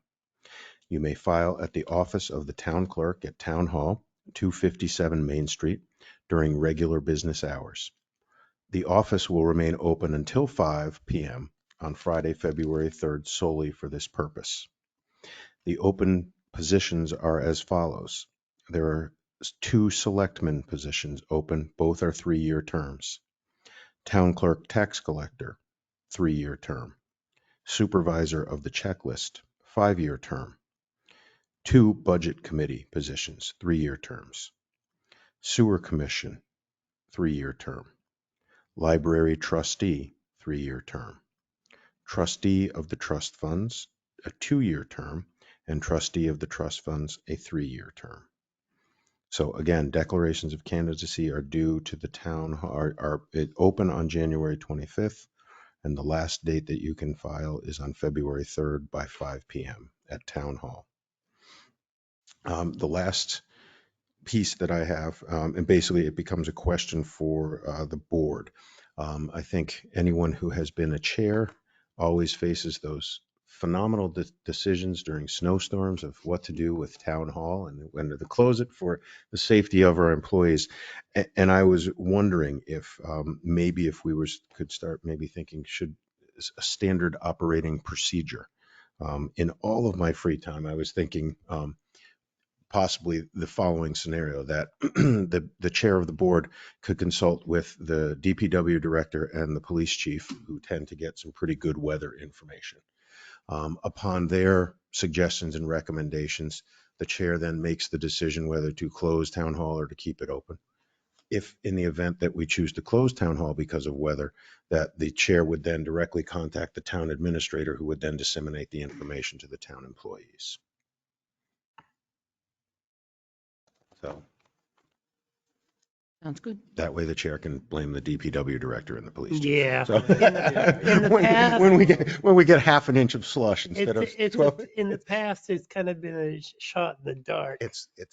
we all know. You've been doing good. You did Yeah. good last time. So we Yeah. all know that whether it's the school district or town hall, et cetera, you're darned if you do, you're darned if you don't. So it's just one of those things. Can you let us know too? Yeah, absolutely. Absolutely. Yeah. I can send the text out directly. So, as I was thinking about that going forward with chairs, and we know that we're not all going to be in these seats forever, that it just sort of leaves that procedure pretty straightforward in terms of who you consult with, who are the experts, and they sort of know what's coming and they're getting prepared. So they'll be able to give you sort of a sense of how the roads might be, et cetera. So, do we need a motion on that, or we just all in agreement? Okay. Super. Excellent. Great. And that is all for me. Mr. Jessamine. Mr. Jessen then passes his time to Selectman Pyra. Mr. Pyra. Thanks. Just one item, and it was at the last meeting, it was discussed about the light outside, about safety and stuff, and I'm just curious where we stand on that, because I was not 100% at the last meeting that I attended remotely. So I'm just curious where we stand on that light being installed. So I did some research on it and took a look at it. Looked into some LED, the solar lights, but unfortunately they're all motion detector. So I did some more looking, and outside that door out there, there is the electrical box where the light originally was that was out there. And on the inside, there's 2 boxes, which would be behind the door in Tim's room, and some light switches on the wall. So I think we should replace that light that was missing over that door, and that will light up that whole sidewalk area. I also think that the one over the ramp, if you look at it, it's kind of yellow. It's an old incandescent bulb. It's expensive. It's horrible. It looks ugly. That we could replace both of those lights with some appropriate downcast lighting that will light up that whole section of the sidewalk out there, and it would look nice for the building. We already have the fixtures there. I think that's where he was intending to put the one that I showed you, was right where that outlet is. No, he said he was going to run conduit up the building above the camera. Mm. I remember something about There conduit. was something about He did say conduit. that there was a section on conduit. I think if that's live and we can use it, it may need a little updating, but obviously. Mr. Pearson. Just as an added, I wanted to say Tuesday night after the zoning. One asked where female, because it's treacherous almost dangerous walking out to the parking lot because it's so dark. So I'm encouraged to hear that. I also was walking to the parking lot about a month ago.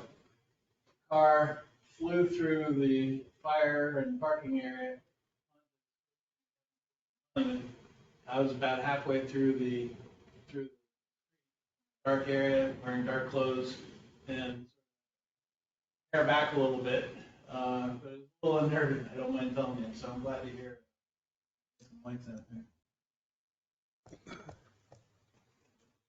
So if he uses the boxes that are existing, we won't have to use the conduit, and we get the light that you had suggested originally. I disagree with that. I think we should have something that looks properly appropriate for the building, the age of the building historically. And there's also a downcast lighting as opposed to a floodlight shining out onto people's faces.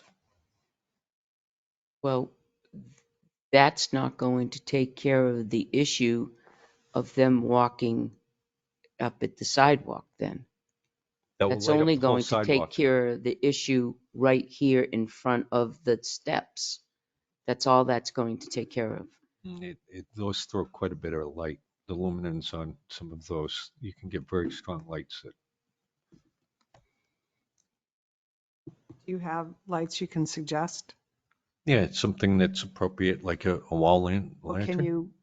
could you Sure. tell us what it is that you're gonna like so we can, Well, there's 5 of us here. okay, I just want to, yeah. We already know a safety issue here. And I get what John is saying, and I appreciate that. I really do. And I'm not dismissing him in any way, shape, or manner. But we have to come to a resolve, and it should come to a resolve tonight, because now we already have residents that come in to meetings and making comments, and we have employees going down that we know that it's an issue. We have suggestions of lighting. Is it a historical building or is it not an historical building? Because if it's an historical building, we've made major changes to it already. Mr. Pyra. So when I was walking into the meeting this evening, I knew I was going to be bringing this up, so I kind of looked at the corner of the building, and I understand and appreciate John's appreciation for the historic significance of the building. However, on the back side of this building, we have 3 air conditioning, I believe they're air conditioning compressors hanging off the building.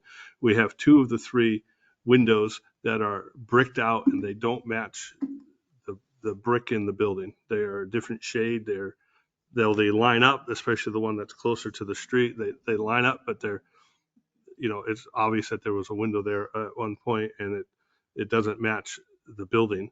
And I'm, it's safety, and I don't think we should question the safety. So I'm going to make a motion that we had an estimate, I believe, for $1,000 from our electrician to install a light there, and I would make a motion that we approve that and get that done. Second. Motion and a second. Discussion. Okay, so where you were talking about, Eric, is in an alley. It's not a facade of the building. This is a historical building. It's a facade of the building. Keep in mind that this is the way this has been lit for 20 years, 30 years. Doesn't And mean this it was is the right. first, excuse me. This is the way it's been lit for that long. We have our duty to light up the street, which should be done with the street light. If you put a light that's shining into drivers' eyes and trying to flood the street and the parking lot, which is, 75 yards away? It's a different story. So I think we should do things thoughtfully and do it right. We have huge safety issues. This is not a big safety issue like ceilings collapsing, dogs biting people. but yet we got to decide on it, and we're going to throw up whatever type of light we want. It doesn't matter if it looks good or not, or if it matches our building. This is the facade of the building. We have existing boxes that have had lights in them that need to be replaced. And I think they can be done. Downcast lighting, and also pursue the street light being mounted on the pole, which will light up the whole road out there and the alley.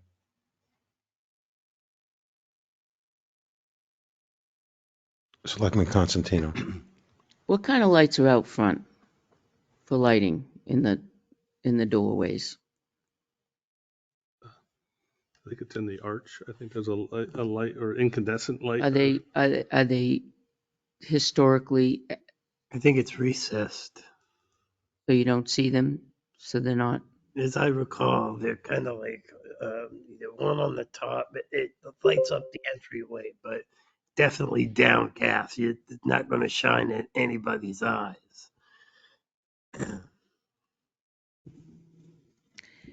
I think it is a safety issue, if you remember, and I don't know if you were a selectman at the time, I don't know, 7 or 8 years ago, right in front of those stairs, I slipped and fell on ice in that, remember that? Broke my knee.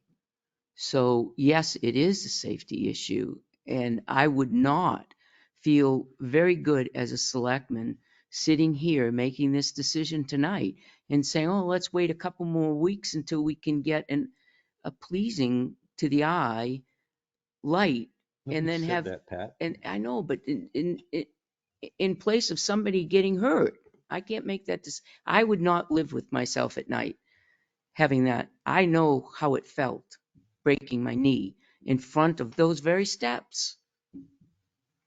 I just And can't that's live with where the myself. light would be mounted, and it just needs mounting a light, not attaching the conduit onto the building and putting an LED square light. But if I we mean- know that the box is already there, we can eliminate the conduit. I mean, we've already talked, and Jeannie can talk to Josh and eliminate the conduit if the That's not what box is there. That's not what the motion or that bid said. We can amend the motion. That's not a problem. I can come up with the light in about 15 minutes on here if you want. Well, let's go on to something different, and he can Get the research a light. Right. I'll amend my motion so it's something that uh, just gets it done. I don't know what to say. Gets it aesthetically pleasing. That makes it a safe spot.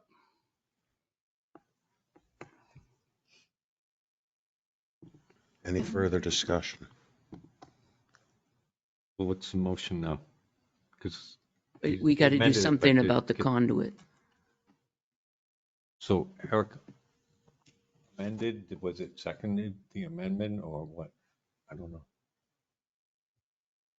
Mr. Jessamine. Why can't we just request a street light on the pole? It'll take months and months and months. Months. We can't, and we've talked about it, but it's They've gonna already be- talked to, It's And that process is ongoing? no, But- we talked about when we were out there after the last meeting. So just to follow up on that question, Joe, the pole that's out there right now in the alley was attached to the building, and there was a request to remove that the guy wire was. right from the building. And so the folks came out and said they could do it, but they have to replace the whole pole. Mhm. So when I talked to Comcast, Eversource, they said they could put a light on it, but the pole's going to be replaced, and they would recommend putting a light on top of a pole that's going to be replaced, and it's not likely that that pole's going to get replaced anytime soon. Mhm. So that is something that I researched, and it is in process, but it's not going to happen anytime soon. Mr. Jim. Yeah, So Mr. Scanlon. if they're not going to replace that pole anytime soon, why don't we just have the light installed on it? Because I you'd mean- be paying for it twice. Well, they would move it over, Summer. but if it's, Yeah, and I don't know how you know, long. put the I mean, light, I can I ask the think question, both but have to be done. I don't actually. think, I don't know for sure, but my impression was that that light on top of that pole, that wouldn't get done anytime soon either, but I can check. It was a process. And that's what they said, that, might as well just wait to have the new pole and then put the light We rather than should get pay the for it process twice. going, because We we are. need it anyway. Yeah. Okay. I- So, I'm working on that. Yeah. I think your answer is going to be, I'm not going to put a light on that pole because it's unsafe. That's what you personally, knowing 30 years of being on those poles, that's what your answer is going to be. They're going to come out and say, I can't put a light on that pole because it's unsafe. What's the 22? Pole is unsafe? The pole is very unsafe. what did DOT say about it? Because Talk to Eversource and That's all it is. the last meeting we talked about talking to DOT and asking them to step up and push for it, because the whole road is dim out there. It's real. They come around this corner here and the whole road's dark. Mm. Yeah. All It the way is. up to Yeah. the parking lot. And Right. that's where they come over the top of the hill, that road span. Right. Sidewalk, I mean, you can find the light pretty quick. Talking to the mic. okay.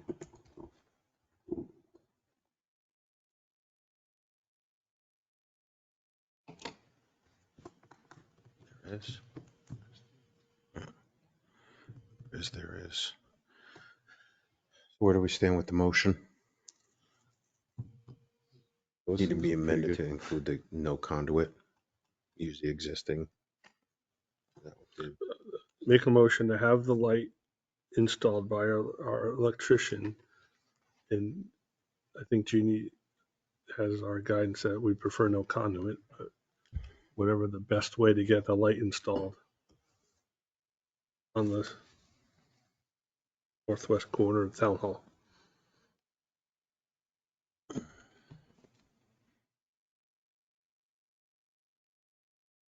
That's the amendment. Yeah. Is that an amendment? You already have a motion on the floor. I didn't amend my second. I know, but he's making another motion. We already have a motion on the floor. He amended the motion and I didn't No, amend he my didn't second. amend it. Nobody seconded. Right, but now he's making another motion. The first motion was seconded. Mhm. Yep. And now he's The making amendment another was one. not, the amendment was not An second. amendment, and there's Right. another amendment. Back to my original motion. And Return to the original motion. The original second, yes. So I can, based on what I'm hearing, I can go back to Josh tomorrow and ask him if he can install the light in the outlet that's there, and if he can provide a light that is more, that will still provide the light that we need for safety, but perhaps will look more aesthetically pleasing. I could do that. My fear is, again, we're waiting on the lamp posts and we're waiting, it's a supply chain issue. So I don't know what he'll say, but I'm happy to ask a question.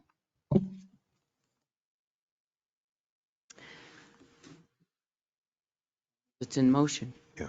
I think we need to get it. Yeah, I think it needs to be done sooner rather than later. I call the question. So Questions, what are we voting on? The original motion. original motion. Question has been called. All those in favor? Aye. Aye. Opposed? Nay. Motion passes. So that motion is to run the conduit up the side of the building, put No. that spotlight. Yes, it That's- was. Use the existing fixtures to install no. lighting. No, That's- that was his second motion that nobody seconded. Nope, that was his original. That was his original. But then, Conduit. But Conduit on Jeannie, the building. no, that was his original, and John's right, that was his original. However, Jeannie is going to make sure and talk with Josh tomorrow and see that it is not going to run conduit and use the boxes that you saw in the Well, hallway. I'm going to make a motion to reconsider that vote then, because we just said to approve that bid for the $1,000 we voted on that include the conduit, not what Joe thought he was voting on. I was under the impression that the conduit was the second part and we were using the existing fixtures, the boxes that are already there. And that wasn't the motion. That's what Hmm. you, that was not what you thought you were voting on. so I believe there was a motion by Eric, seconded by Joe. Then Eric made a amendment that was not seconded by Joe. Therefore, another motion was made by Eric, seconded by Joe. Nobody. No Nobody. one seconded it. No, Back to and the he went, original motion. and he went back to the original motion, which was the proposal. Gotcha. So So I'm making a motion to reconsider and anybody wants to second that? Because if not, we get the conduit up the side of the building. So No, I'm gonna trust our town administrator to articulate the lack of conduit using the current existing lines that are there Yeah. to the contractor. we all need to work together and go as a group, make a motion that we instruct our town administrator to talk with Josh to use the existing boxes that are out in the hallway for electrical purposes to install a aesthetically pleasing light for the hall for safety purposes for our employees and residents. I'll second that. Motion and second, discussion. Hearing none, all those in favor indicate by saying aye. aye. Aye. Opposed? Motion passes.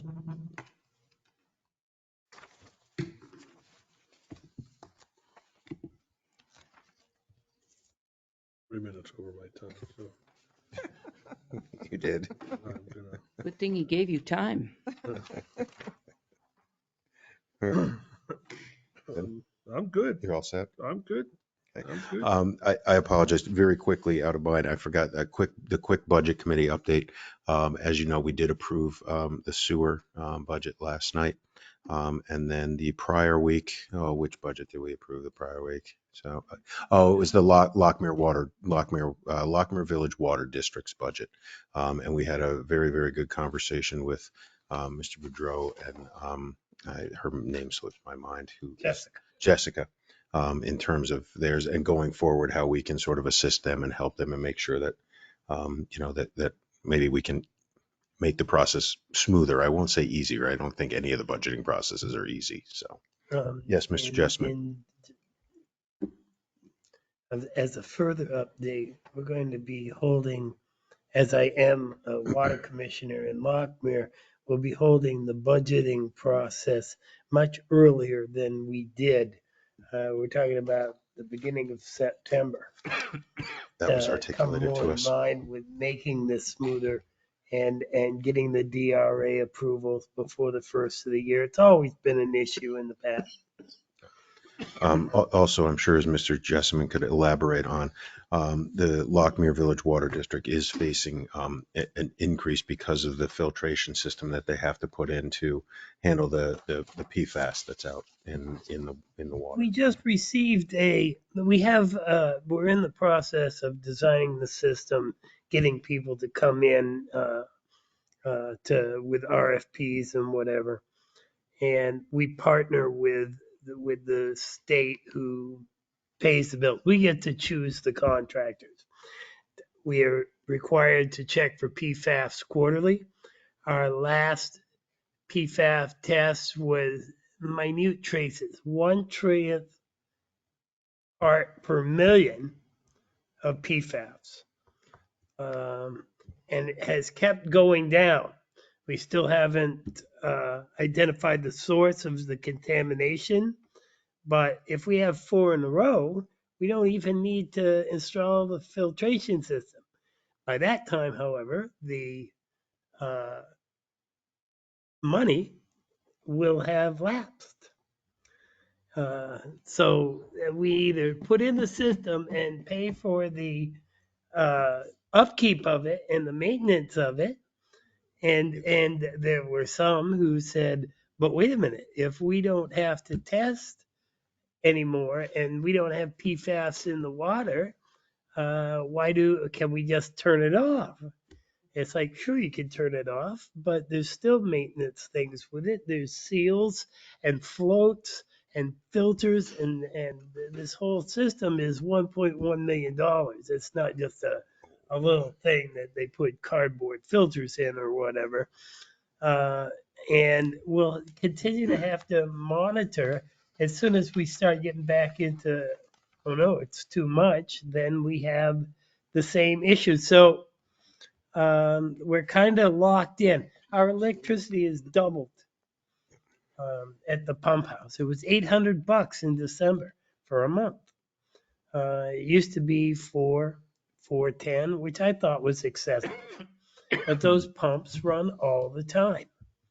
And the filtration that we've got on there now, we have industrial water softeners.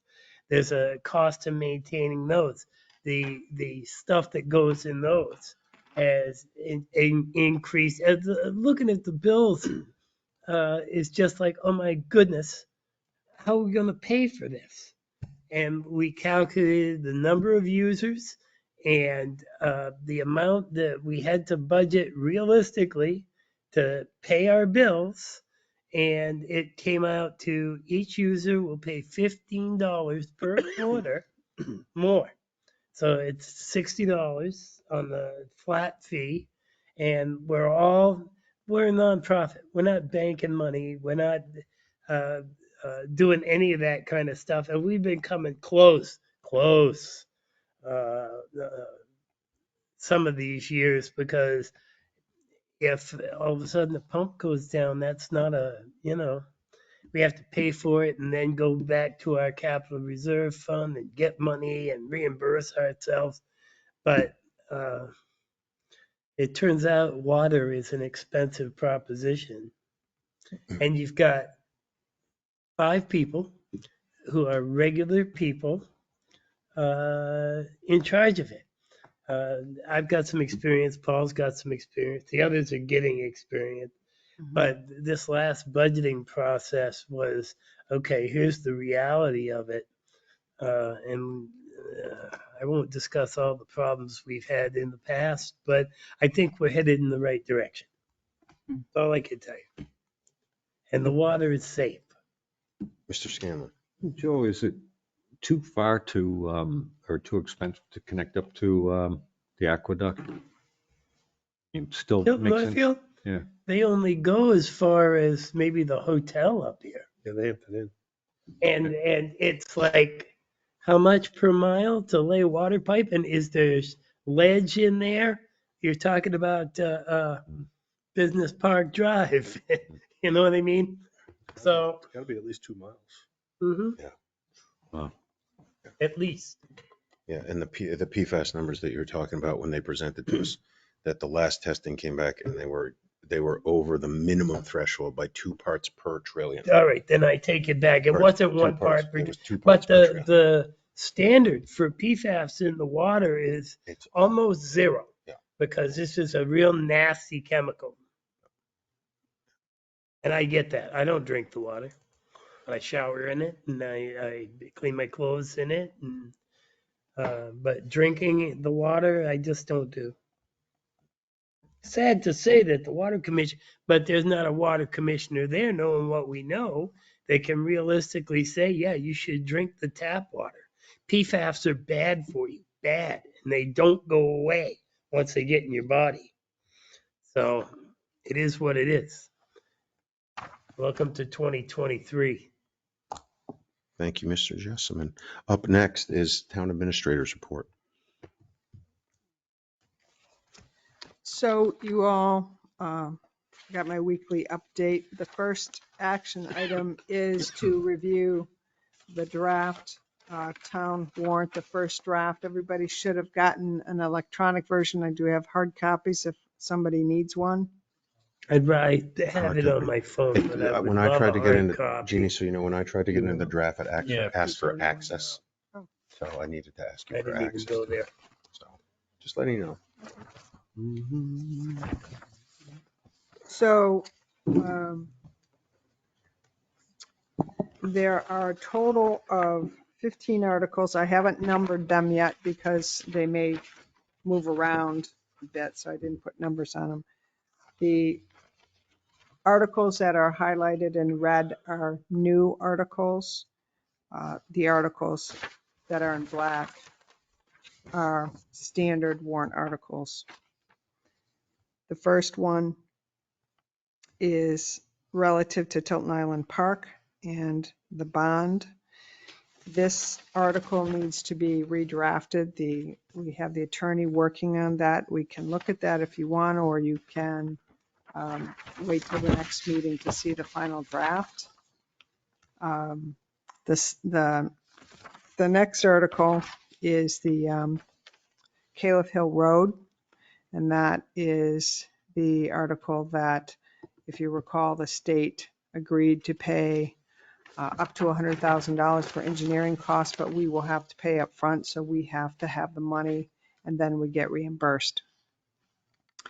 The next article is on the collective bargaining agreement with the amendment number 2 that the board entered into with the CBA, and that needs, actually, it needs to be reworked a little bit, but Tim and I talked with Eric Mayer today. Tim mentioned it briefly earlier, and he can explain that when you're ready to talk about that. The next article is the Town Buildings Infrastructure Capital Reserve Fund, which we talked about earlier. That has $20,000 in it. And the other articles are all, again, articles that you've seen in the past. Nothing's really different. It's all pretty much the same amount being put in. And the final article, or the second to last article, is the All Veterans Tax Credit. And this basically, the town needs to readopt the Veterans Tax Credit because it now opens it up to veterans who are people who are serving, not just retired, active. So I like that. So Is that in a, how do I word it, war zone, or isn't it the veterans in an active,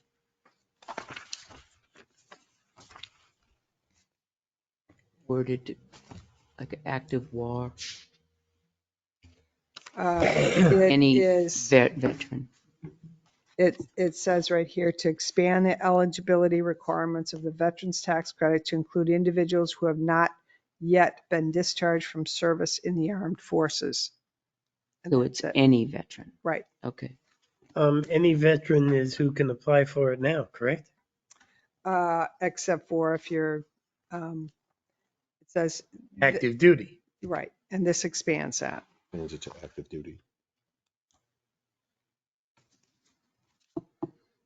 Oops. Okay. Do you want to So talk that- about any one of them specifically, or the CBA one? or- CBA. I want to talk about CBA. I think it would be a good idea to wait on the first one that Jeannie mentioned about Tilton Island Absolutely, until yep. the final draft is out.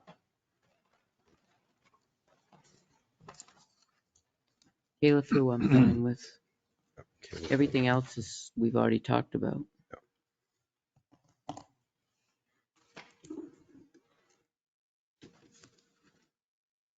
So we're looking at the CBA one.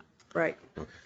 Okay, so when the attorney reviewed the warrant article, and when we discussed the components with him, he felt very strongly we needed to incorporate the wages that were being paid from the prior wages that were supplemented from ARPA funds, in addition to the supplement within this.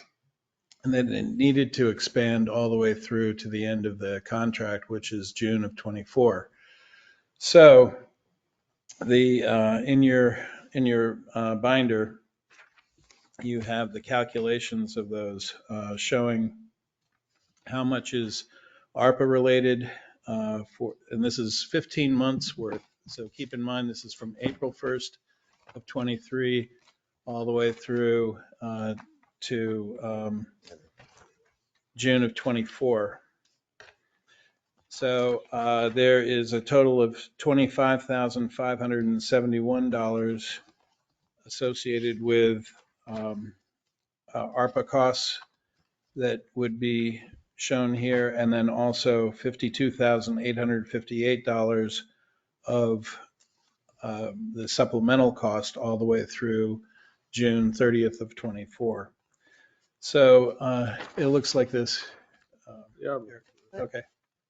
So the changes, if you look at the bottom, you see the '23 fiscal year cost.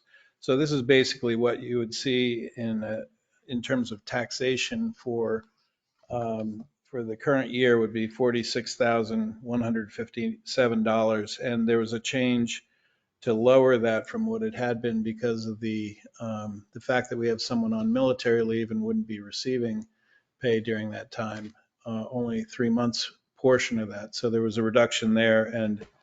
So in any case, so the way the warrant article, we're anticipating the warrant article would read is that it's a total cost of $78,429, of which $25,571 would be paid for by ARPA funds, and $52,858 would be paid for taxation, of which some of that is in 23 and some is in 24. I have a question. Selectman Constantino.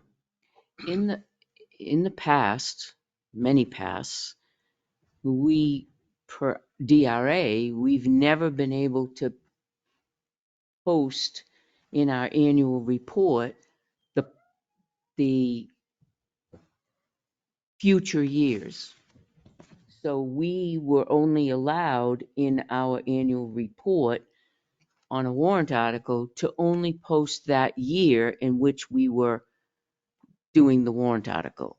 So why does the lawyer suggest that we do 2024? Actually, we have shown in the past for collective bargaining agreement articles, for the full article, we would have to show the cost breakdown over all three of those years. We were only voting on 2023. Right, but I believe if you look at the wording of those, it talks about the total, even though the discussion focuses on the current fiscal year in terms of what is actually going to be effective in taxation. But I believe, and I can double check and go back and look, but I believe that's how our former warrant articles have been worded. It had all 3 years. Because this one states July 2021 through June 30th, 2024 in the article. Right. It had So- all 3 years, but we only voted on the current year. I believe that's correct. Did you pass this through? Because it has to, it has to incorporate all the years. Believe me, I would I prefer agree. it otherwise because, one town meeting can't Right. bind a subsequent town meeting unless it's warned and known, in the article. I'm going to look it up while you're discussing this. I can look it up. That's not a problem. I know we've posted it, but we haven't voted on it. My question to you is, have we forwarded this to DRA? Well, DRA will tell us that our attorney needs to review it. That's the way it's always, since I've been here. They will say this looks wrong or this looks right, but ultimately they will say your attorney needs to. With the ARPA funds. Wow. Well, what it's showing is that there's a split. So some is being paid from taxation, some from ARPA. What's unusual about this is because the townspeople prior to this had been warned through the collective bargaining article, the original article, which listed out what people were paid. Subsequent to that, from the board's action in supplementing some of the pay due to inequities using ARPA funds, that increased things. But now that this is being brought forward as a supplemental warrant article, if you will, prior to a complete collective bargaining agreement, the attorney said this needs to incorporate any prior wage adjustment, if you will. So my question is, can we or have you gone to DRA with this article, including the ARPA funds, or will you? We will. Oh, have to. Okay. But yeah. Okay. Yeah. Yes. They're ultimately. Can you let us know what that results is? That's my question, because I'm very leery about the ARPA fund thing.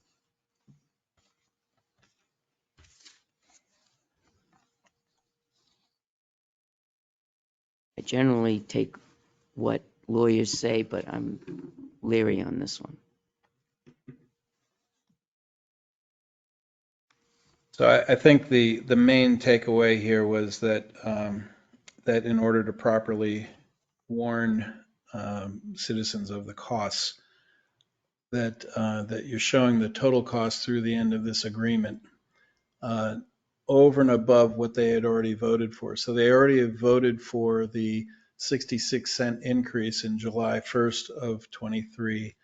So these increases that you see proposed for April 1st, they would still get the 66 cents in July on top of this. And what it does is it really codifies the fact that that some were also receiving a supplement from the ARPA funds. So it's still showing that the board is allocating money from ARPA and not burdening the taxpayers with that portion of it. But I will. That's for this year. In subsequent years, the taxpayer makes up for it. Just does. Correct. And I would still Exactly, vote for so- it. I still vote for it.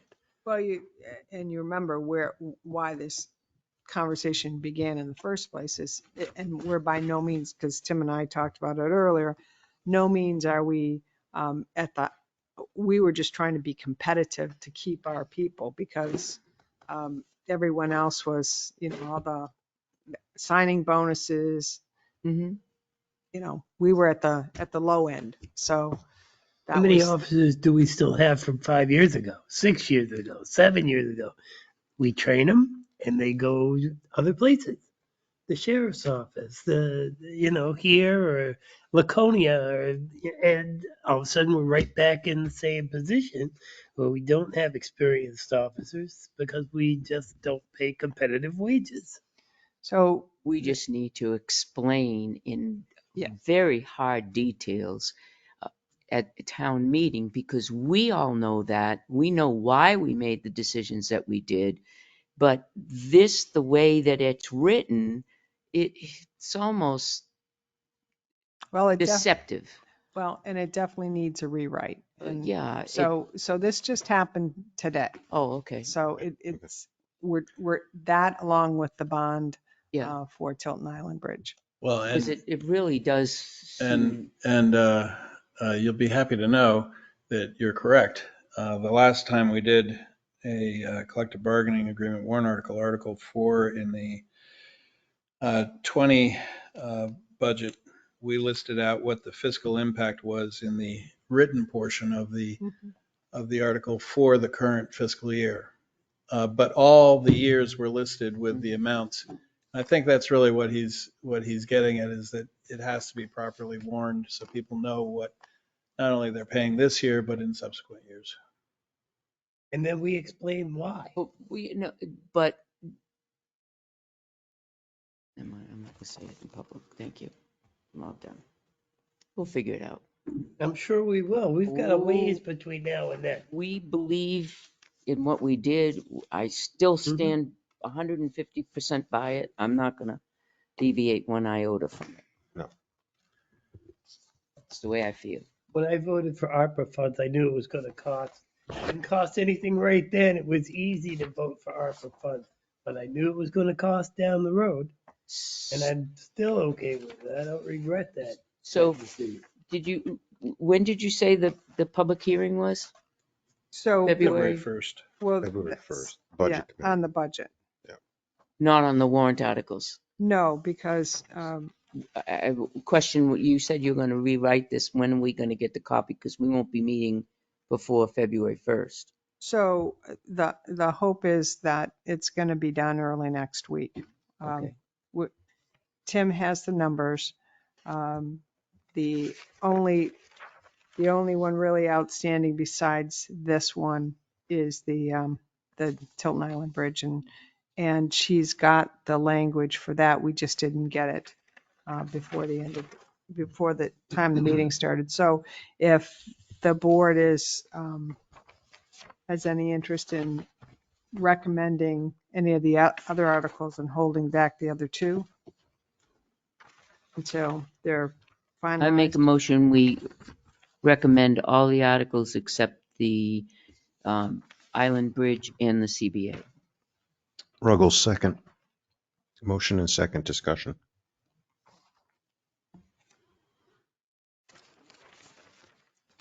And under discussion, do you know what the financial impact would be on the veterans tax credit? Don't know. I think that would be hard to calculate Yeah. because we'd We have would to have to know know who's active. the number of active duty veterans. property owners. I don't think it's gonna be a lot Not a lot. Not enough to make a huge impact. that own property I and know there's a also- few.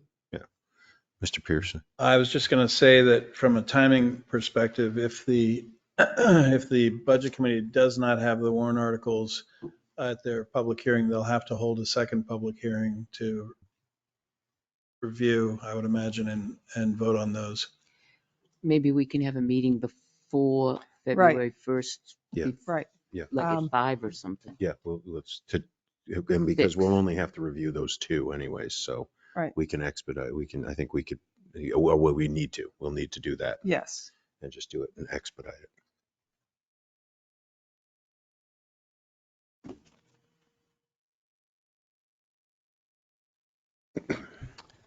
So All set. you could have that next Thursday. 23rd, Huh? What? the 23rd. Oh, wait, 26th. wrong month, sorry. It'd be the 26th. For that purpose of those two. Should we do 26th at 5:15? Give John a chance and anyone else a chance to be able to get here. Is that Five's always good Five's for me, fine. but the quarter 5 is tight? it's real tight, yeah. Okay. So why don't we do next Thursday at 5? Only speak for myself. Is that good with everyone? No. No. I'm having eye surgery on Tuesday, so I'll And be I'm only here. one vote. And I don't see the exact language yet, but I'll have seen it by that point. And if I have concerns, I will communicate those concerns appropriately, and you guys can take that into consideration or not when the vote comes up. So 5 p.m. I'm thinking, you know how I feel about the CBA one. It's just a matter of language for me. Pat, do you want to do the same with the CBA? Because I know that's one that, But I can be in the 26th, so okay, okay. All right. But you're okay with us? I making am. the decision? Okay. And I'm all for rebuilding that bridge over the river. So. I'm yeah, it's good just a with matter that of the one. language. It's just the language. Yeah. Okay. Just the language. Yep. Okay, so And next, I'm next sure Thursday, it'll be all 5:15. I'll in have to order join by the remotely, time though. Okay, I that's see fine. it. That's good. It's remote from a sunny beach somewhere. Oh, no. Oh, no. Okay, I Are call the you question. you From, here? from Alaska. You here at the 26th? I said I could join remotely. I'm not, Not local. no, I'm here. I just can't be here. Okay. We'll put you right up there. Ooh, Can I Drive through. call the question? bigger than life. Bigger driving. Question has been called. All those in favor of the motion, please indicate by saying aye. Aye. Aye. Opposed? Motion passes. Next item, assuming you approve the bond article on the Tilton Island Bridge, the selectmen will need to have a public hearing on the bond. There are 2 dates you have available, February 2nd or February 16th, and you need to post a notice. I'm recommending that you hold the public hearing on February 2nd, so that in case you need a second, because the last, if you're going to hold a second public hearing, it would have to be February 27th is the last date to hold a second public hearing. So, With the second, I think, Yeah, so I'm Yeah. I'm good with always the be second. safe. and then I'll get that posted tomorrow. Okay, thank you. Okay. Twin Rivers cleaning contract, you've already decided on. The new solid waste contract, the trash collection ordinance needs to be amended. And I think I sent you the Mhm. latest copy. There was some language that was left out. I have a few issues with it. Okay.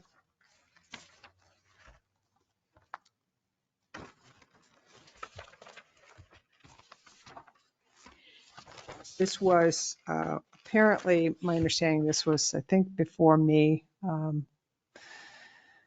that there was an intention to update the ordinance, and it didn't ever get done.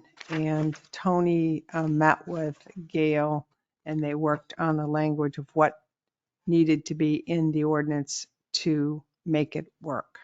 So hence, that's the language that you see. I get it. I have an issue with the commercial property downtown. We're limiting, so it says multifamily dwellings of 5 units or more. They have 1 trash cart per parcel for trash. So you have 5 dwellings with 1 trash cart. So if you have a family of 4 times 5, they have 1 trash cart for all 5 units.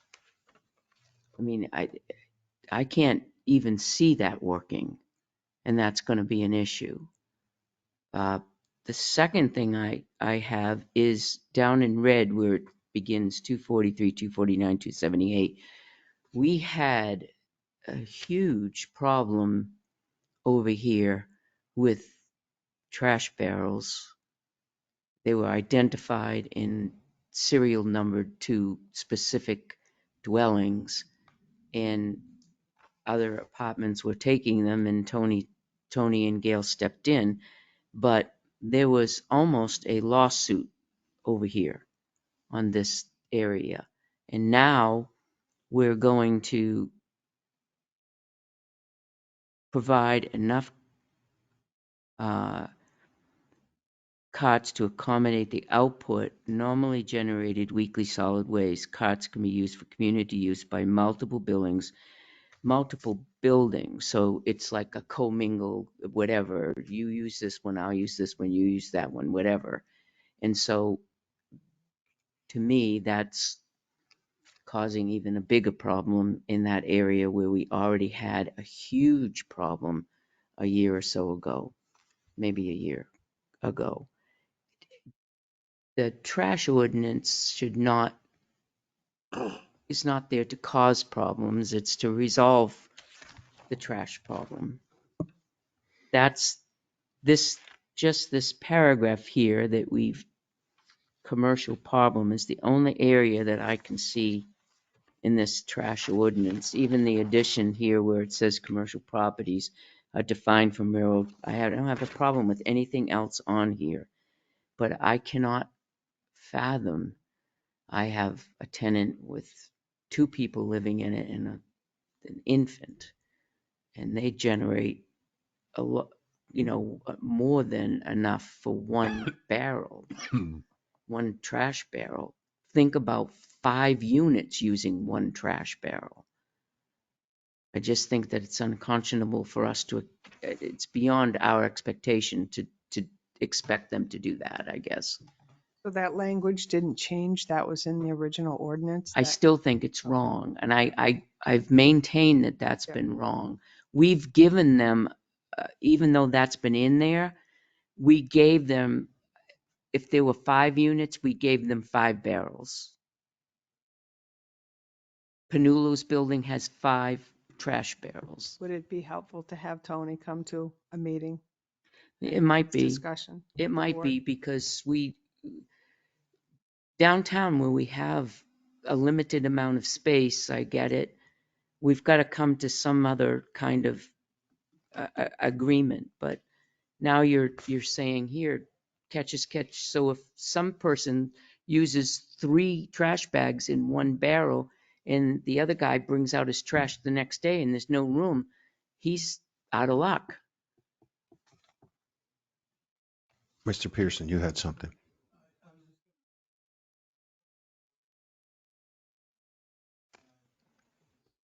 Last year when we were looking at changes and solid waste and all that.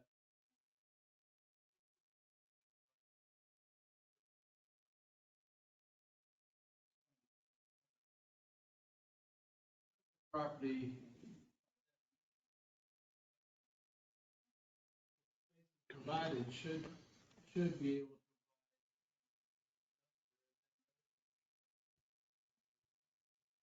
able to, beyond what they would ordinarily get from a parcel. So that was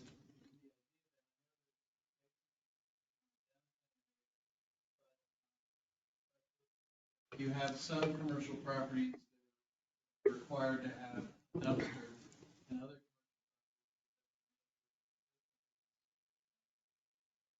rental property, but if you have a 12-unit rental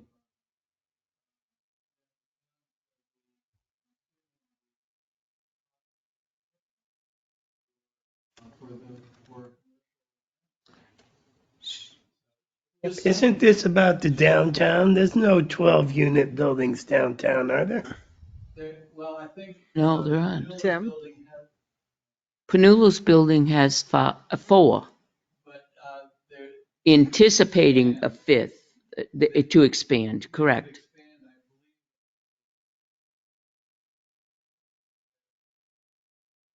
And he could well be required to have a dumpster Right. if he's going to that. But there's no place else that would qualify for that. Well, and I'm saying, I understand it's a space issue.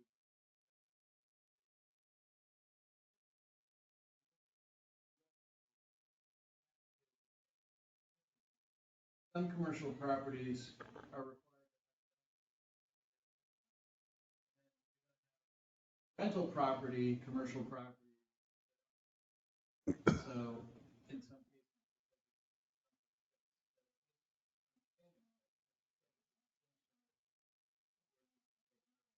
Mr. Scanlon. So we kind of we have provisions for that by that, since it's a commercial property and it's not, a residential with the owner occupying, and that we can give them the 1 barrel, which would cover for common areas and all that. And they have the ability to lease the other barrels to fulfill their inability to fit a dumpster. Because if the other ones that are paying for a dumpster, they have the place to put it and do it. But the commercial properties now, by allowing, because originally we weren't going to allow that leasing of the barrels and that, but now we've come up with the price so they can get additional barrels to fulfill whatever size property or business that they're needing to dispose of trash in. So it doesn't go back to the taxpayer to pay for commercial businesses for trash. Mr. Pearson? I was aware of one landlord that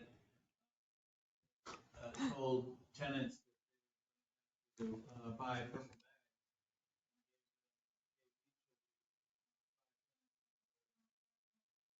roll of bags to start with, and that they'd have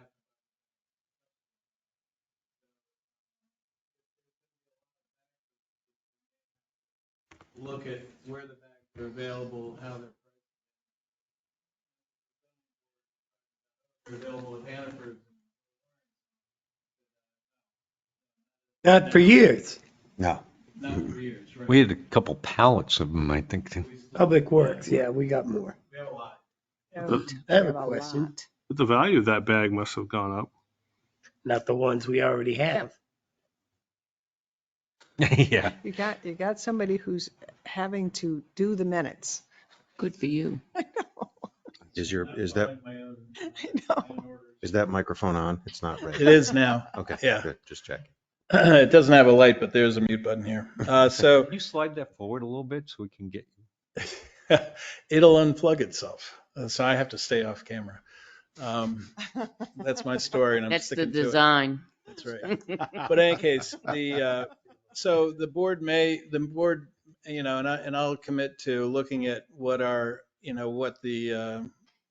we anticipate for per bag, and I forget what the statistics were. Maybe Joe remembers, how much one of those purple bag weighs, and how that equates to a tipping cost. We allowed for 35 pounds in a purple. Yeah, I was thinking 32, somewhere in there, 35, that sounds right. So, we could just make sure that we're still charging an appropriate amount to offset the cost of the tipping fee. But in any case, and the availability of the bags too was something maybe the board would want to look at in the future if it becomes a real hot item. Mr. Jessman?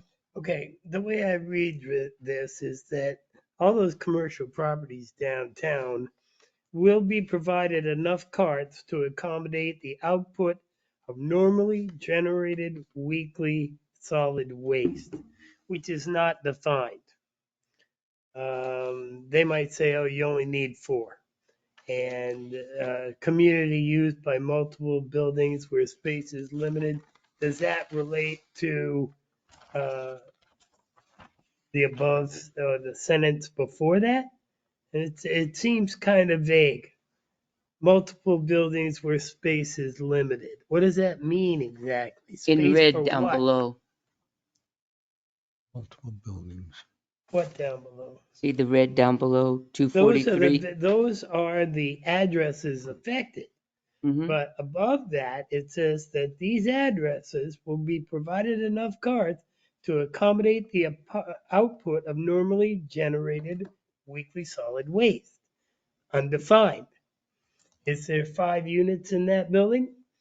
Do they all need a can? Is it normal that they would all need a can? And what size can is that? Well, there's one listed here that only has one apartment above it, which should on its own have its own Can. Yeah. But it's saying here that it's going to be a community used by multiple businesses. Multiple buildings where Right. space is limited. Which How is is- it space is limited by that commercial property with one apartment above Because it abuts the whole line of properties owned by, I forget her last name, Mullen, that's Diana's and the antique up Yeah, above, yeah. those 4 apartments. Yeah. So in the back, in the alley, It's a dumpster. that's owned by Diana's. Yeah. Okay, that's purchased by the people that own Yeah. Diana's. So there's trash receptacles that are assigned to upstairs. Mhm. And then there's one that's assigned to this building here. Now, according to this, they want to make them all community. And that was the big fiasco last year that almost ended up in court. Again, the community part of this is undefined in So my there's world. one You apartment. say that's the change, but it doesn't say that here. Those buildings would be combined. Doesn't say that. The addresses are right here. These are the addresses to those buildings. But that doesn't mean that the community can part of it applies to those buildings. Well, can we get a clarification on that? Only where if they're going to get enough for normally generated weekly solid waste. The answer to that, if it's what Joe's saying, then that answers my question. Are these, What does that mean? I would like What to do talk these to Tony addresses about mean? what that actually means I to think these you should businesses. bring them in. I think Tony needs to come in Yeah. so we get a Yeah. clarification. on it. I'm sure he's got an explanation of some sort. that'd be great. As well-rounded as our town administrator and finance director are, I'm not sure they're garbage bucket Trash talk? aficionados and Nah, experts. Tony So- is the guy who's on the other side of this He contract. always So figures it out. he's I'm- gonna know. Okay, I'm gonna leave this in the book then, Yeah. if he's coming Yeah. in. yes, Okay, exactly. so I'm going to ask Tony to attend the February 2nd meeting. Please. Please. Okay. Next item, town hall boiler replacement. Ed reached out to Chris Can to ask him when he was going to do the installation, and he had advised me that the selectmen had wanted him to wait until spring to do the installation, which I was not aware of. Me neither. Me neither. Me either. Okay, well, he said somebody told him that to wait till Yeah, spring. well, I know. Well, we did discuss, and I brought it up that, do we want to go and do it right away? Or the issue is when can you have downtime for the boiler while they do it? So we just said whatever's least disruptive, or if he can do it, and I think he said he could do it, get a lot of it done ahead of time and then just connect it up. But I think the question is whenever he can do it without disrupting town hall, with heat. So That might be on a Saturday. Yeah. How long will it take after the prep is done? he was thinking he was supposed to wait until spring to get it done. My concern is not missing out on the rebates. And when I talked to the folks, the lady that I'm working with on the rebates, she said it shouldn't be a problem as long as it's not pushed out to the end of the year, because she'd worry about funding running out. And so then I talked to Chris again, and I said, is there any, because she wanted to know if it was the rebate people wanted to know if it was a supply chain issue or if he was booking that far out. He says it's not a supply chain issue, and he's not booked out that far. He just was under the impression he was supposed to do it in spring. So we can wait until the spring. Again, my big concern is the rebates running out. But as long as he can get the parts ordered and get it. So I just wanted to bring it to your attention. What do you want to do? I'm as soon as possible. Yeah. We're wasting money. I agree. And I think that, I mean, you're missing out on the energy savings as well. So Yeah, as that's soon the as, money. especially during Yeah. the cold months. So Mhm. you could have an energy savings when it's at higher use. The question will now be in terms of inconveniencing town hall. That's the question that we're going to. Don't disrupt. You've got a lot the of day. projects going on at town hall right now. The boiler won't affect We're those. trying to have projects, but we're getting, trying to find people to do the work. Well, I think you'll see in my report that they were supposed to do the work on the roof this week, but because of the weather, that's been delayed. The project downstairs in the administrative office is not going anywhere until I can find at least, because I need to get 3 bids, I need to find 3 companies that will actually do it. So I've been working on that. So that's not going to happen in the next week or 2, unfortunately. So I would say March, April. I'd say as soon as he can do it without disrupting business at town hall. okay, I will ask him that. That's,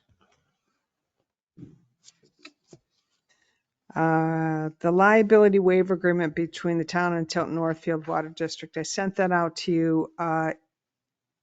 Tim and I looking at it again, there were some changes that were not picked up, so we're not going to look at that tonight. We'll look at that at the next meeting, Okay. and we'll get those changes incorporated and get those out to you. And the last, that's not on my report, but just as we're looking at everything, I wanted to ask the board again, we did talk about this, that the table should be here. Kevin's working on the table. That should be here early March. We're waiting on the lights to get installed. We've talked to you about the need for more space for filing cabinets and to purge or to clean out filing about that. cabinets upstairs. We did get the shredder in this week, so it's downstairs by the water cooler for shredding. There's a table up on the stage that currently has candy on it that we would like to bring down and put here in front of the wall because it's the right width for the document. Yeah, so Laid out. scanned. You ask Catherine? Well, I'm asking, I'm Oh. chain of command. So I'm asking you first. Ugh. We were Not just going thinking there. about taking this table here that you're sitting at and putting that up there and bringing the other one down. So she'll still have a table.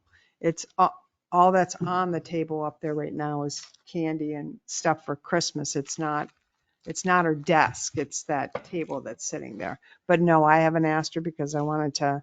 We used to meet up there with people, but I don't know if she has lately. I'm all for I it. would say bring it down Yes, as long as I'm a there's a yes. replacement. Yep, I'm a yes. Unless there's some overriding reason she's gotta have that table. And I'll check with her. You could get a different Yeah. table. Yeah, it's that one. That one's going. This one, Yep. that Pat's sitting there, would go up there.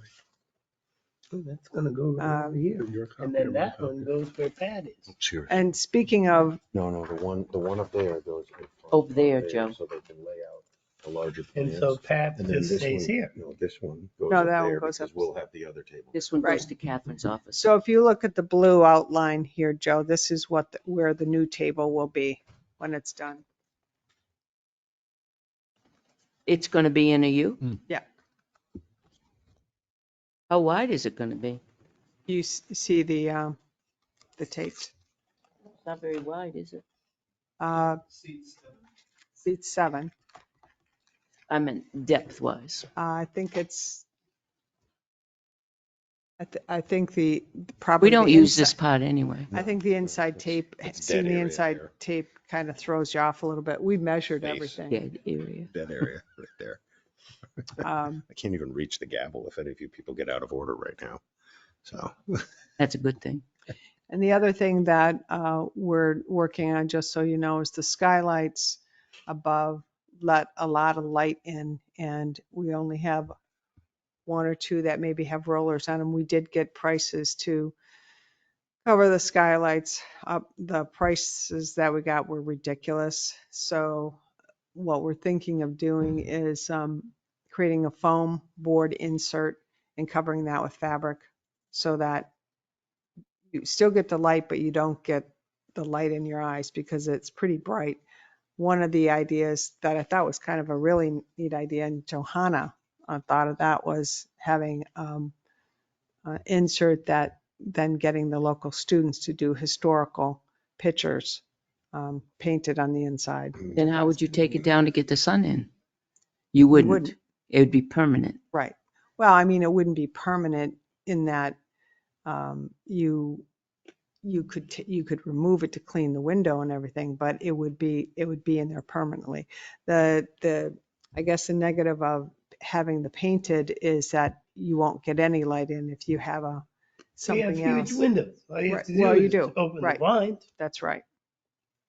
This is not to, I mean, when Tim and I were in here last night and we were talking about that, I think one of the concerns, because the camera's there.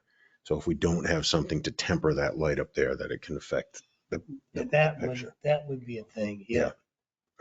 That may be a good thing. This one and that. Depends on who's at the podium that isn't in the range of the camera right now anyways. I'm well aware, Mr. Pearson, but we noticed that you positioned it so that you couldn't be seen this evening. So. So that's all I have, unless anyone has any questions for me. Set. Excellent. Wait a minute. Wrong page. The time being 7:41, I make a motion to enter into non-public session per RSA 91A32C. Matters which, if discussed in public, would likely adversely affect the reputation of any person other than a member of this board, unless such person requests an open meeting. This exemption shall extend to include any application for assistance or tax abatement or waiver of a fee, fine, or other levy, if based on inability to pay or poverty of the applicant. Second. Motion and second. Roll call vote. Constantino, yes. Jessamine, yes. Ruggles, yes. Ira, yes. Scanlon, yes. This conference will now be recorded. Right. Just make sure. Test 1, 2. Jesus. It works. Trying to wake the It dead does. over there or what? Sorry. Are we all set? The Okay. vibration. I make a motion to seal the minutes of the January 19th, 2023 non-public session 1 and 2, because disclosure would adversely affect the reputation of a person other than a member of the board. Jessamine, second. Motion and a second. All those in favor? Aye. Aye. Opposed? Is there any new business? I think Joe has something. I do. Motion to adjourn. Second. Motion and second. All those in favor? Aye. Aye. Aye.